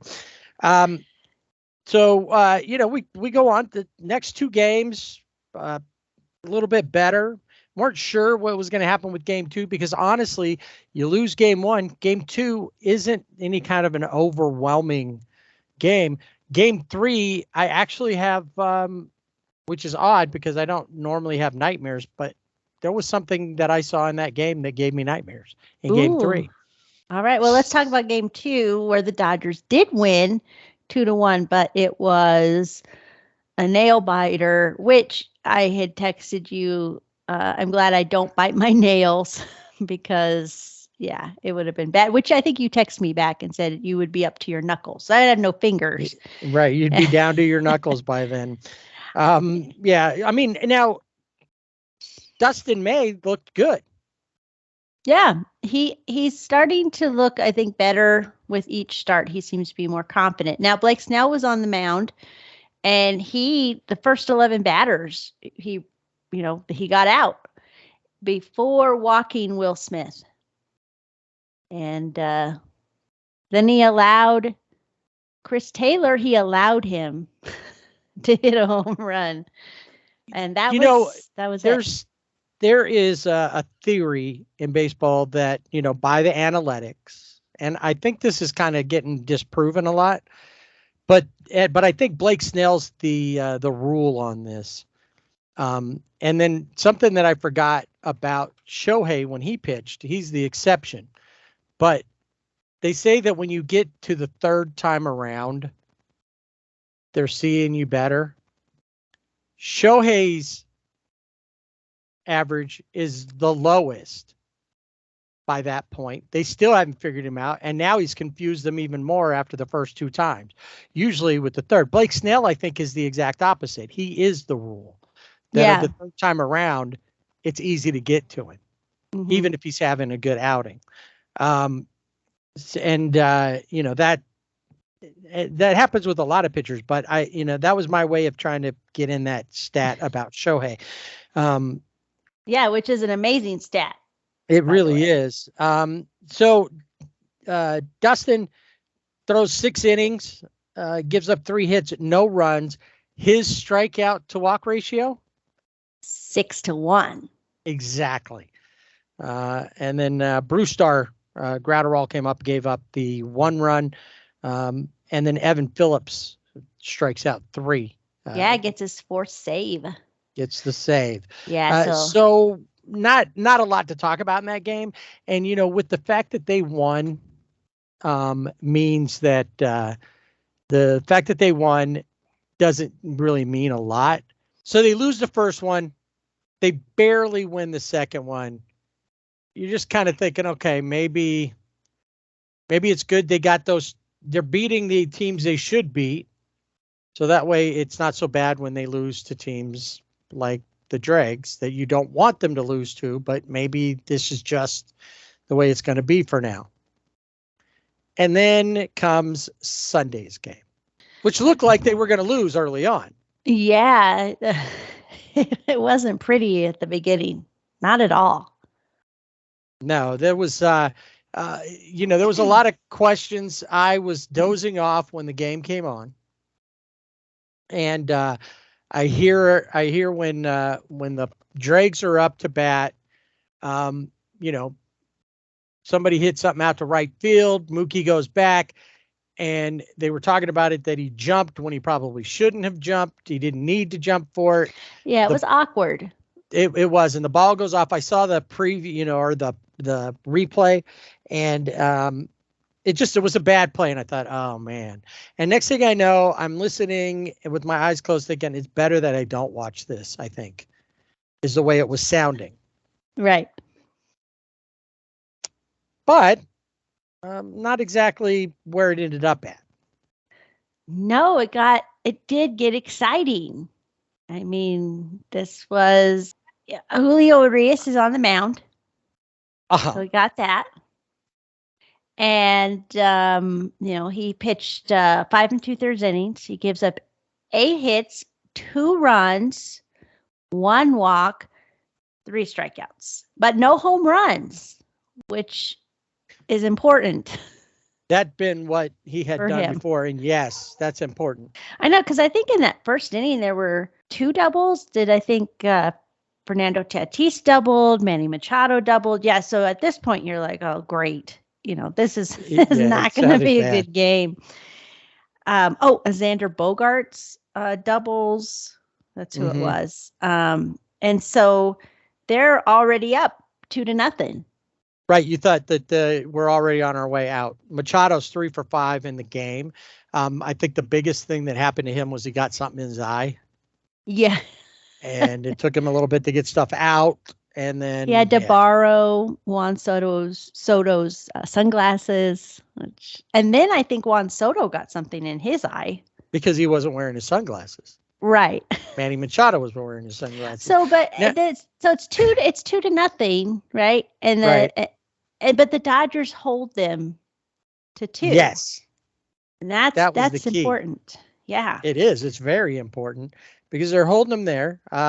Joe Musgrove on the hill for the Dregs. He goes 5 innings, only gives up 2 hits and 1 run.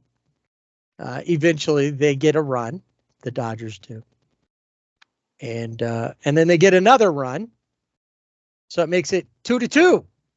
Yeah. So And we're gonna have to go to Zinnings.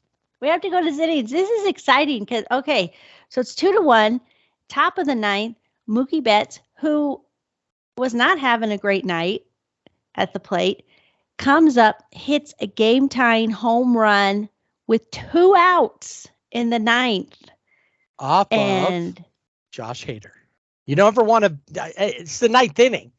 You don't want to face Josh Hader. well, and even the ESPN, Carl what's his name? Yeah, Ravitch. And Which our favorite guy, Eduardo. Eduardo, Eduardo and they Perez. yes, they were just talking the Padres up the whole game. I mean, oh, how wonderful and awesome and spectacular.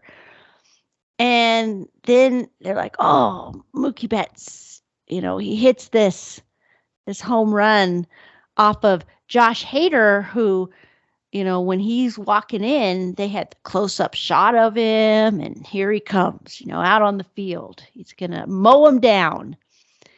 And he didn't. No, he didn't. And it's interesting now that you brought up Carl Ravitch, because I'd kind of forgotten about this, and I wasn't paying a lot of attention to them, but apparently he got so much wrong. Yeah, It's like, do you do show prep before you call a apparently game? not. I don't think so. He didn't know Because who was playing third.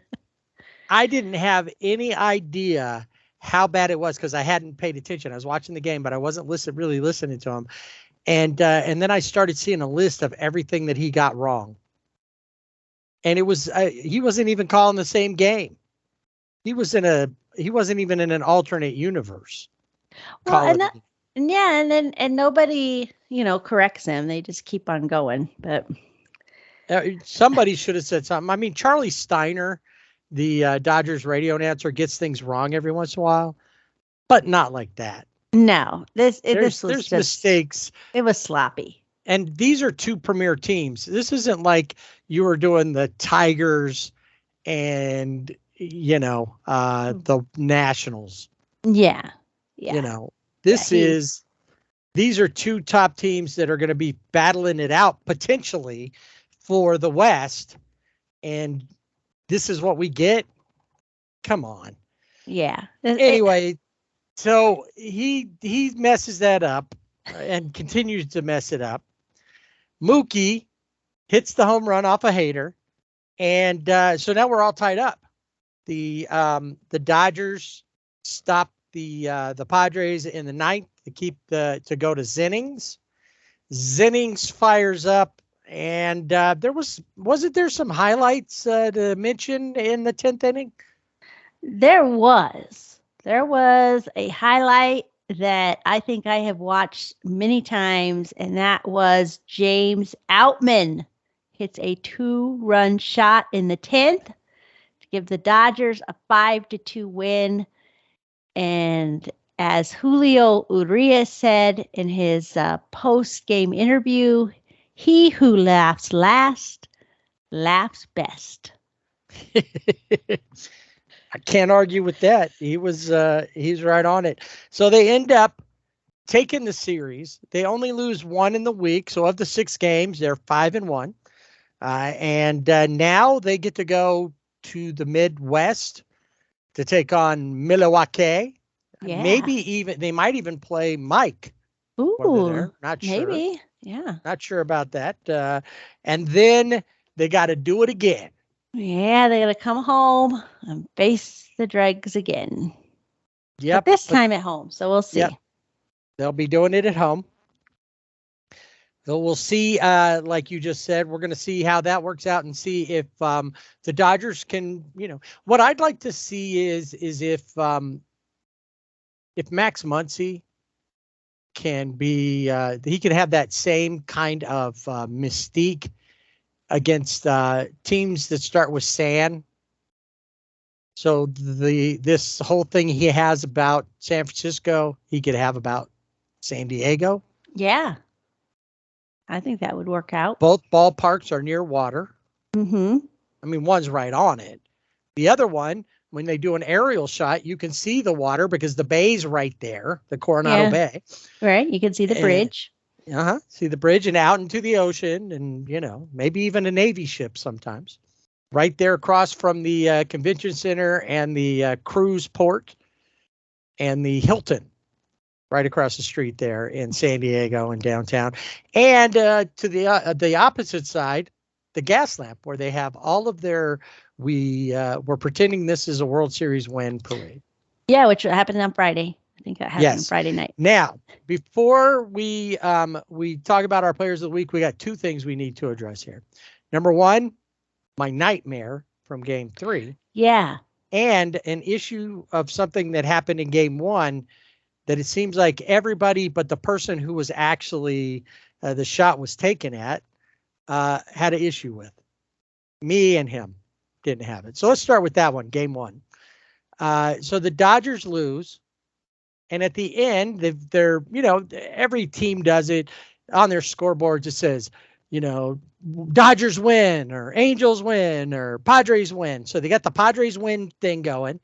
And then they show a picture of Clayton Kershaw crying. Right. Yeah. And a lot of people started talking about it. It was like, what was that? Act like you've been here before. It's like they never act like they've been here before. Yeah, I think that was the biggest thing is they're very immature. Like everything is immature with them, how they are on the bases. I think a lot of it has to do with Fernando Tatis Jr. personally, because I have a problem with him. I know he's a good player, but he's come back. He was suspended for 80 games, and it's as if nothing happened. Eduardo Perez was like fawning over him. And I don't think that's a good message to send to the younger, to players, to little leaguers, whatever, that are looking up to him, because he did something he shouldn't have done. He didn't get a bad haircut, didn't have ringworm, whatever. He took illegal, he took steroids. Mm-hmm. And it's as if he's back and he's got a sombrero and everything's happy and we get piñatas, and I just don't like it. Which leads us to my nightmare. Well, yeah, well, and the Jumbotron thing. Now, Fernando Tatis Jr. did say, he did say, I guess in his post-game interview that they had with him, that Clayton Kershaw, he goes, when you play this team, they're a good team. You got to bring out your best. And he is one of the best. So it was really just some stupid guy. So the guy in Anaheim took a little bit of initiative and made something funny. But not this one. But Clayton said, just to paraphrase, I guess if you don't like it, pitch better. Right. Yeah. I mean, and he took it. He said, whatever. I don't care. Right. And honestly, okay, so they're immature about that stuff, but they're the little brother. That's true. They're not going to be until they get to a point that they beat the Dodgers, go to a World Series and win the World Series, because they've been twice, but they've never won. Right. Then maybe they can figure out, because really the person who said you got to act like you've been here before, they haven't been here before. Every year they have to start over. That's because true. They didn't get. I think it's just the whole, it's just their persona. I don't know. It's just how they are. I was hoping that maybe Bob Melvin might tamp that down a little bit, but it's just, I guess that he can't. Like, it's just who they are. When you watch him, the weird thing is that the team kind of follows Tatis. Yes. Even though Manny is pretty much the leader of the team, and Manny has dropped a lot of those shenanigans and that his little baby attitude about things. Mm-hmm. He's become more of the unspoken leader. He doesn't go out there and try to be like Fernando Tatis Jr. He's trying. I mean, he called Tatis Jr. out in the past for stupid things. So, yeah. He's that's just kind of odd because he at one point kind of set that same tone. Exactly. Yeah. And I think that's just the issue. That's the issue I have with them. But yeah, I mean, the thing with Kershaw crying, okay. Now, because the Dodgers would never do that.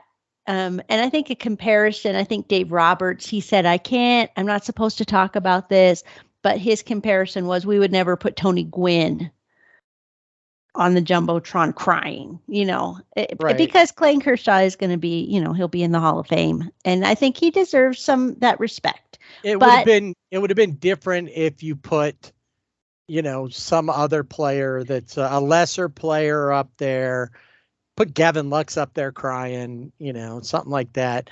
Yeah. But Kershaw, I think Kershaw should be. You put Max Muncy up there. Of course, I think they're afraid of Max Muncy going mad, getting mad, and beating him with a bat. That's probably why they didn't. I think those are players that could that you could do something like that with. Right. Trace Thompson, Chris Taylor, whatever. Yeah. Kershaw is not. I think the reason they went after him is just because he started that game and he had a bad night. Exactly. Yeah, and like you said, he's like, if you don't like it, pitch better.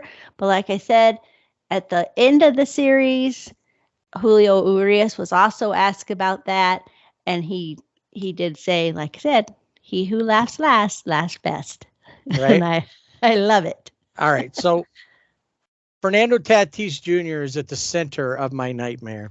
All right, let's get to your nightmare. At one point, they're showing the stands, and there is somebody there with a big Fernando Tatis Jr. head and like the replica hubcap, chain with the SD on it. Right. And I was like, no, what is this? It looked like he's a character in a parade or something. He's got the big head and yeah. I was like, I don't know where that. Why? And is that something you can buy at the stadium? Is it custom made? Why would you even let you in with it? Right. Yeah. I don't know. That was scary. That's a nightmare right there. Who wasn't a nightmare? Whoever you picked as your player of the week. I went with Mookie Betts. He has 9 for 25. He had 9 RBIs, 3 home runs, a 360 batting average. I thought that was I went with Mookie Betts. I too went with Mookie. Mookie was, who else was there? Just, hitting leadoff home runs and game tying home runs and playing pretty good shortstop. And then, one more thing. So we talked about the bad catch or not. Juan Soto in left field in that game 3 goes over, takes a ball off the heel of his glove, but it was right there. All he had to do was adjust up or down. He should have had that. There was no, I was happy he dropped it, but he should have had it. And I think it's like he got to San Diego, the meter got turned on and he wanted it to go up and the meter's been running in reverse, I think. And his value's been going down. Not saying that he's not going to, turn it around at some point and become, I'm just not sure that, unless he does something and it really turns it around by the second half of this season and the dregs, whether they win it or not, make it to either the championship game or the World Series. I'm not sure they're going to spend the money to bring him back next year. Yeah, not the way he's playing. And he should have caught that ball. And what hurts him is that Shohei is going to go first next year and he's going to be the first one. And so if somebody that might have thought about getting Juan Soto they're all going to be focused on Shohei, and then Soto's a consolation. Right. Maybe.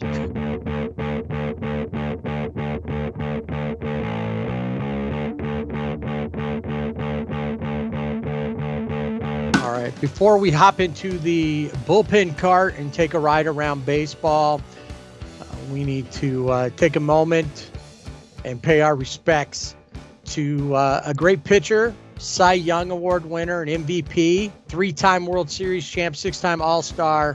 One season he had the ERA title, and that is Vida Blue. Passed away just this last week at the age of 73. Honestly, A's legend. He's actually kind of spans 2 sections of the A's history, because even though he never played for the Kansas City A's, he was drafted by the Kansas City A's, and then he made his debut after the A's had moved to Oakland in 1968. He was in 1969, and then really came out in 1970. It's odd because I was on the phone talking to somebody the other day, and we were talking about the guy lived in Oakland, and he was just talking about the Oakland A's, and that he had met Vida Blue at one time there. And just what but it was weird that here I had just talked to this guy about the A's, and Vida Blue had come up in that conversation, who I remember as a kid pitching, especially in the 74 World Series against the Dodgers. He, spent some time in Oakland, went to the Giants and was there for a little while. Full circle, ended up back and actually played in Kansas City for the Royals, and then back to the A's before he pretty much hung him up in the late 80s. So all our respects go out to the Blue family. He had a 3.27 ERA on his career, 209 and 161. He was a pretty incredible pitcher. I remember seeing him pitch. I can close my eyes now and see games of him pitching. So long, Vida Blue. Thanks for being part of our baseball memories. All right, so we got the A's moving truck, and they're going to do a test run. So they're going to push the bullpen cart down to Vegas and around baseball for us. And as usual, we like to start off with the players of the week. But because when we recorded last week, the players of the month of every category hadn't come out, we have those 2. So you, being the controller of all things players of, for the MLBs anyway, except for picking them and posting them, you start where you want to start. All right. Yeah, let's start with players of the month for April in the American League. The honor goes to Matt Chapman of the Blue Jays. Had 5 home runs, 15 doubles, 21 RBIs, 384 batting average, a 1.152 OPS in 27 games. And in the NL, a name we hear often, Ronald Acuna Jr. He had 4 home runs, 9 doubles, 14 RBIs, a 986 OPS in 27 games, and he has 13 stolen bases. And pitcher of the month in the AL, these 2 are no surprise. American League, Garrett Cole, 40 and 2/3 innings. He leads the majors. He only allowed 5 runs and won 5 in that 40 and 2/3 innings. He only allowed 5 runs, and he won 5 of his 6 starts. And in the National League, Clayton Kershaw, the 7th time that he has won pitcher of the month, 1.89 ERA. Opponent's batting average was 174, and he got his 200th career win. Right, so moved up to 22nd on the all-time strikeout list. Yeah. And let's move to Rookie of the Month in the American League, Josh Young of the Rangers. He led rookies in hits with 27. He had 6 home runs and 44 total bases. He also drove in 21 runs, which was the most among all rookies.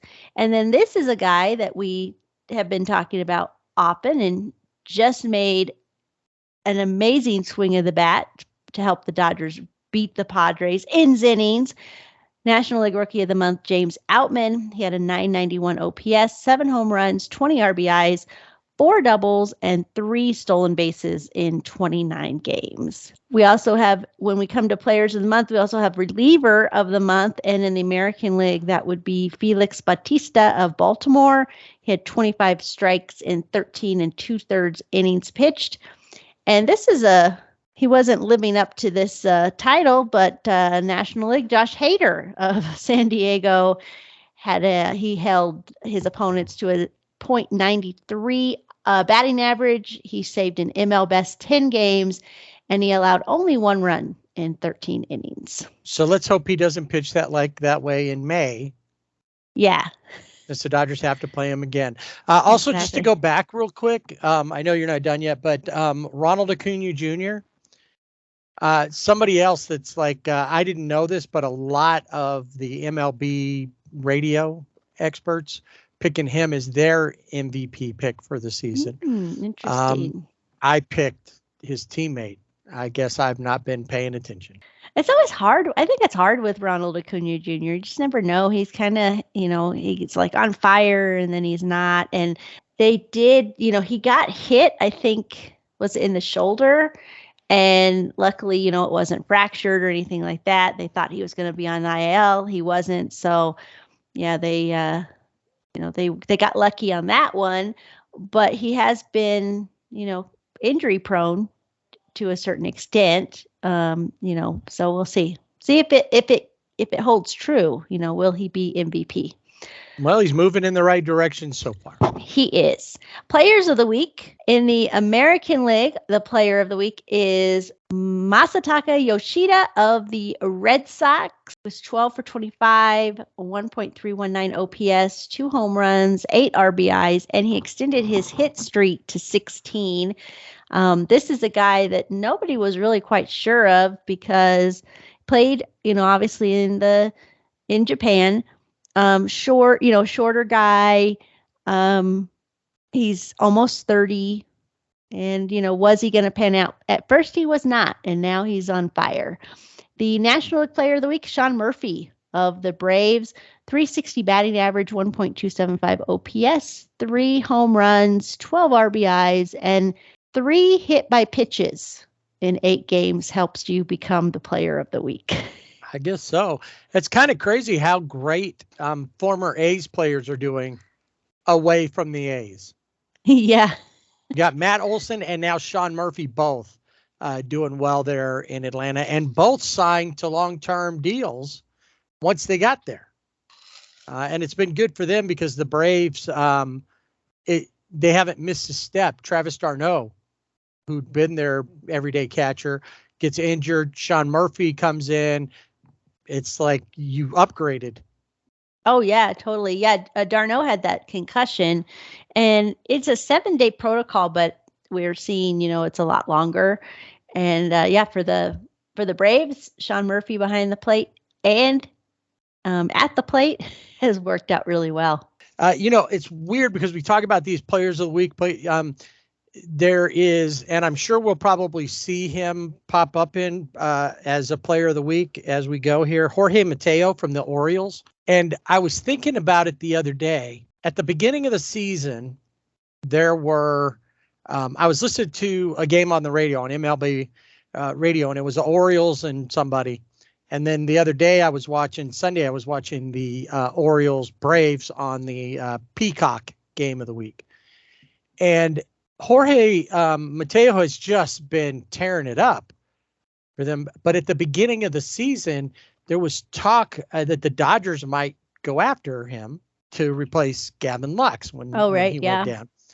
And at that point, they could have got him somewhat cheaply. He's still a regular, just first couple of years of in the league here. And now they wouldn't be able to touch him without, giving up, somebody high on the list to get him. It's amazing how sometimes that happens.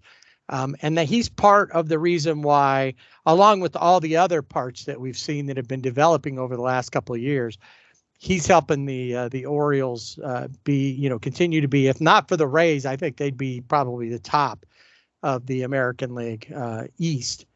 The Rays just are, as a couple of people are trying to float some theories out there, whether it's clickbait or not, that maybe the reason they're 19-3 at home is because they have been working under. They bought the How to Win Like the Astros for Dummies book. I don't know. I'm not saying.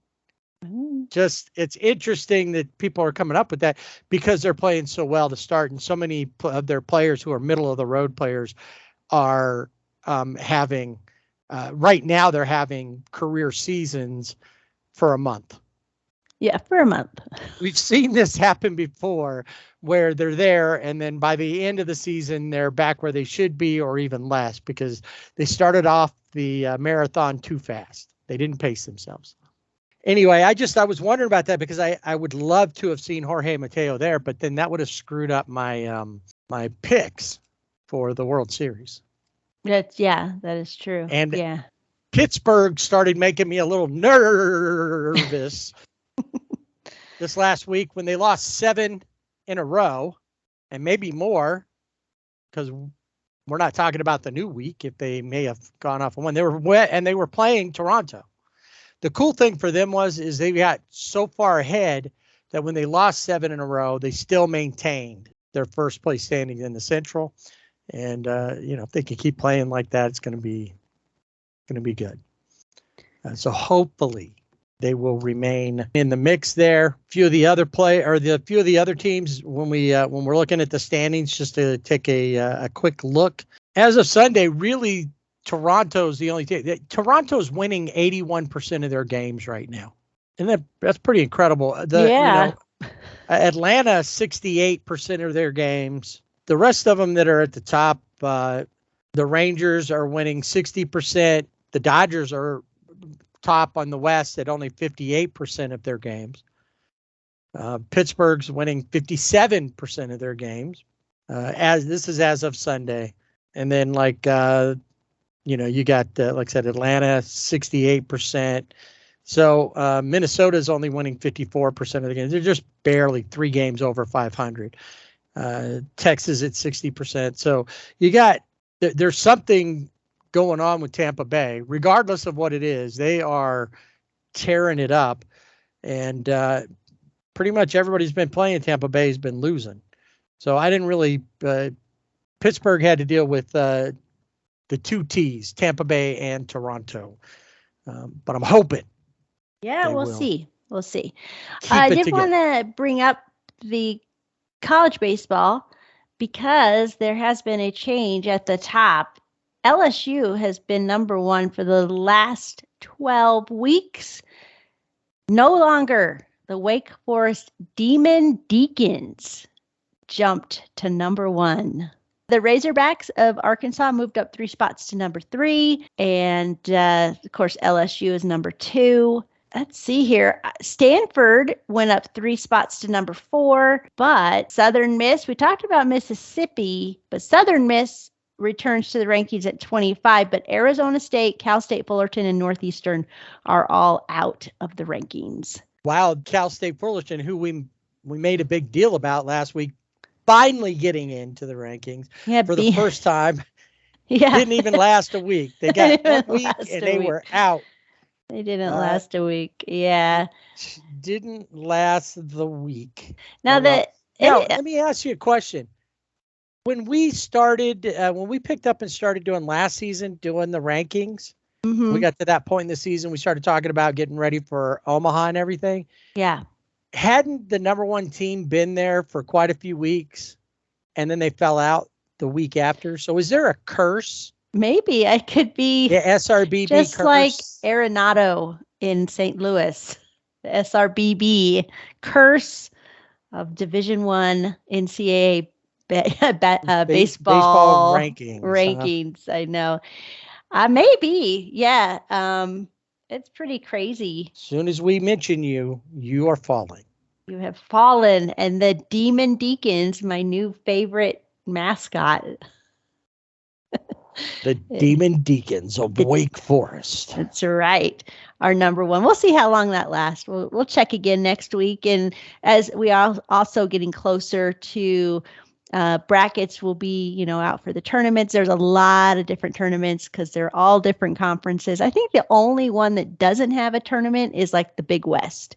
So whoever wins that they win. They don't have to do anything obviously have to do something, but they don't have to go through a tournament where you could have the top seed and then they totally, and have then a lose really it and bad not weekend. make it into the tournament or something. Yeah.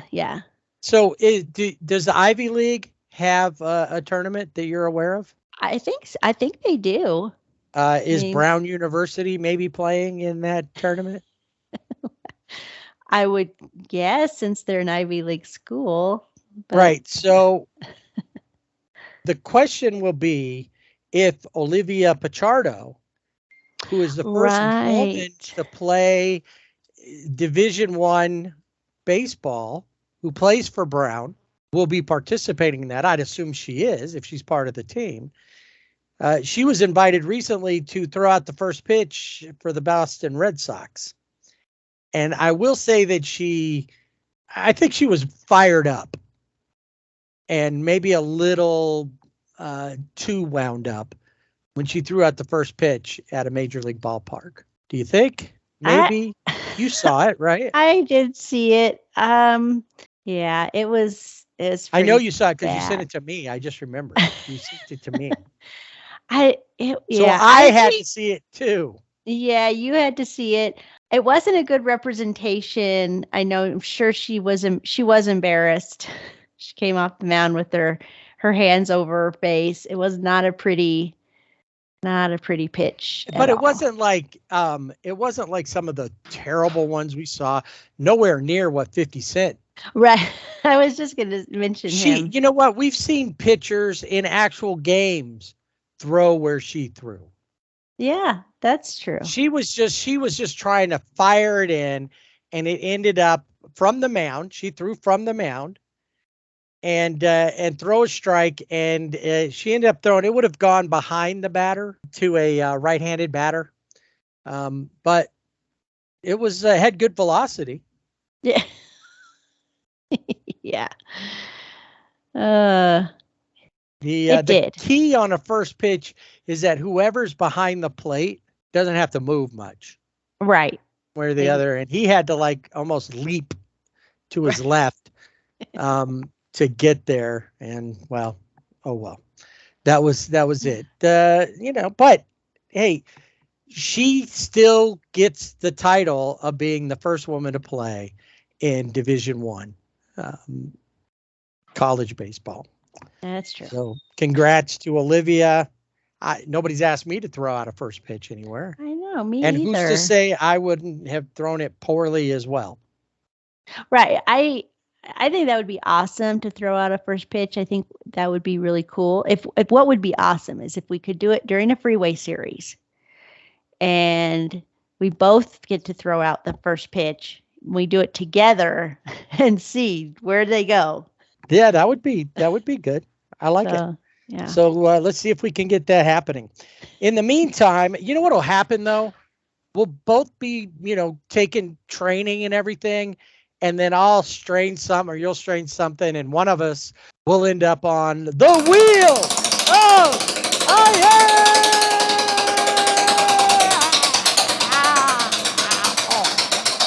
I probably have an oblique.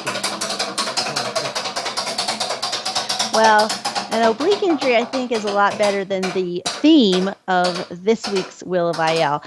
Angels' Austin Warren is out for the season. He will have Tommy John surgery. Angels' Jose Quijada is also out for the season. He also will have Tommy John surgery. Aaron Loop is on the 15-day IL with a hamstring injury. Jose Suarez is on. What did he have? I don't know. Jose Suarez is on the 15-day IL with a strained shoulder. This is a new addition. Max Fried is on the IL with a strained left forearm. What was it that he was on for earlier? Do you remember? This is the second time he's been on because he's right at the beginning of the season. Yeah, and I think it was I want to say it was probably for maybe the same That's what I'm thing. thinking. It seems to me, because I was watching the game that he was pitching in where he came out early. Yeah. And it seems to me like it was the forearm then too. Yeah. So I'm pretty sure same. It's a repeat injury. Eloy Jimenez of the White Sox will be out 4 to 6 weeks after having an appendectomy. That's a new one for the wheel. This one is really scary, but luckily he is okay. Ryan Yarbrough is on the IL with facial fractures after being hit in the face by a 106 mile per hour line drive. Ooh. Yeah, no timetable for his return, but he was able to get up and walk off the field, so that's always a good sign. So hopefully speedy recovery for Ryan. Robbie Ray is out for the season. He will have Tommy John surgery. And Houston's Luis Garcia is out for the season, as he also will have Tommy John surgery. And that is the Wheel of IL, and that is how we bring segment 1 and our Around Baseball Wheel of IL together, because all pitchers, the majority of the, Eloy Jimenez obviously is not a pitcher. Everybody else is a pitcher, and with the exception of Ryan Yarbrough, they all have either getting Tommy John surgery or some kind of strain, shoulder, something. But well, like Max Fried with that forearm, a lot of times the forearms end up becoming Tommy John area surgeries or something, or lead to something like that. So so that's why we had talked about what we were going to do for segment 1. And then I started doing research on that, and then I did the Wheel of IL, and I'm like, maybe there is something to this pitch clock injury. So we will see. Yeah, and well, for the Angels pitchers, that is a rite of passage, Tommy John surgery. That is true. So I don't know what we could tie that to, or just some kind of a weird problem organizationally that it always seems to happen. That's probably why Syndergaard wanted to be, he was like, he went there thinking I've already had it. Right. I'm good. And then maybe we started getting some pressure, and they said, can I go someplace else? Yeah, I need to go. Yeah. So, and then, so we're seeing that, and that's why the wheel really, we've talked about this even before we started, getting some of these other outside things, and we didn't really put it together, even though it's stuff we did talk about, that the wheel we added extra wheels. Mm-hmm. We expanded the original wheel, and then we added like 3 more and it was all because mostly pitchers, like you said, a few other players, but and it just seems like, and now we're already seeing repeat players. With Max Fried, and I'm sure there's a couple others that didn't. Max Fried stands out because he's more of one of the top pitchers in the league, right, compared to something else. But I think the one that I'm watching for right now to go on there, and it's probably going to be catastrophic when it happens, is going to be Spencer Strider. Don't ask me why, but that just pops in my head because he's a strikeout pitcher, and it just feels like, there's something going on there that's going to happen. I don't know why. I just feel it. We shall see. Will he end up on the wheel? But yeah, right now it is we're going to have to add. Hopefully we don't have to, but we're going to have to add more. Because they're not coming off. And I think on the wheel, we're going to have to put like a wing, a surgery wing. We've got some surgeons standing by in the surgery wing. That's right. Nothing but operating rooms. Yeah. Just Tommy John. Just get in line. Right. So you know what? I think this year it's going to, the way it's been going so far, we probably need to just start keeping track of those who aren't or haven't been. Or pretty much, if you were never on the wheel throughout the season, that's worth something. That is worth something. I don't know. And that's probably easier to track. Yeah, definitely. Definitely.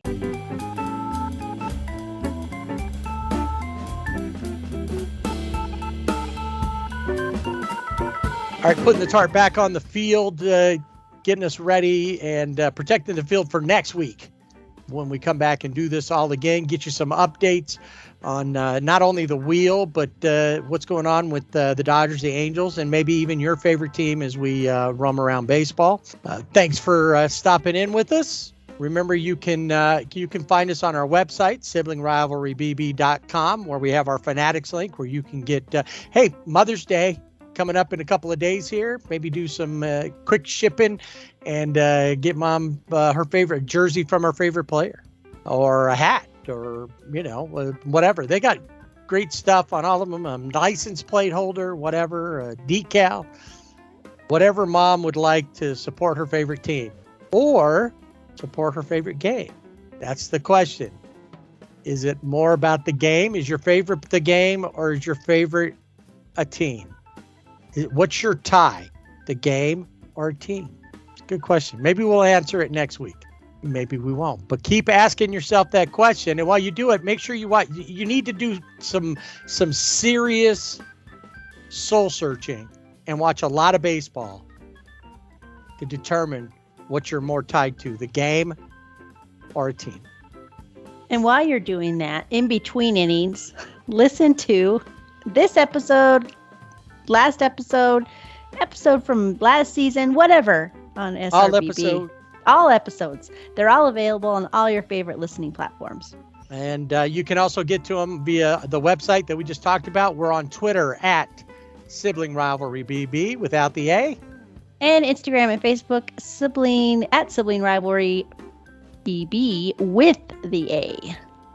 So until next week, have a great week. Watch a lot of baseball, and don't forget to swing away.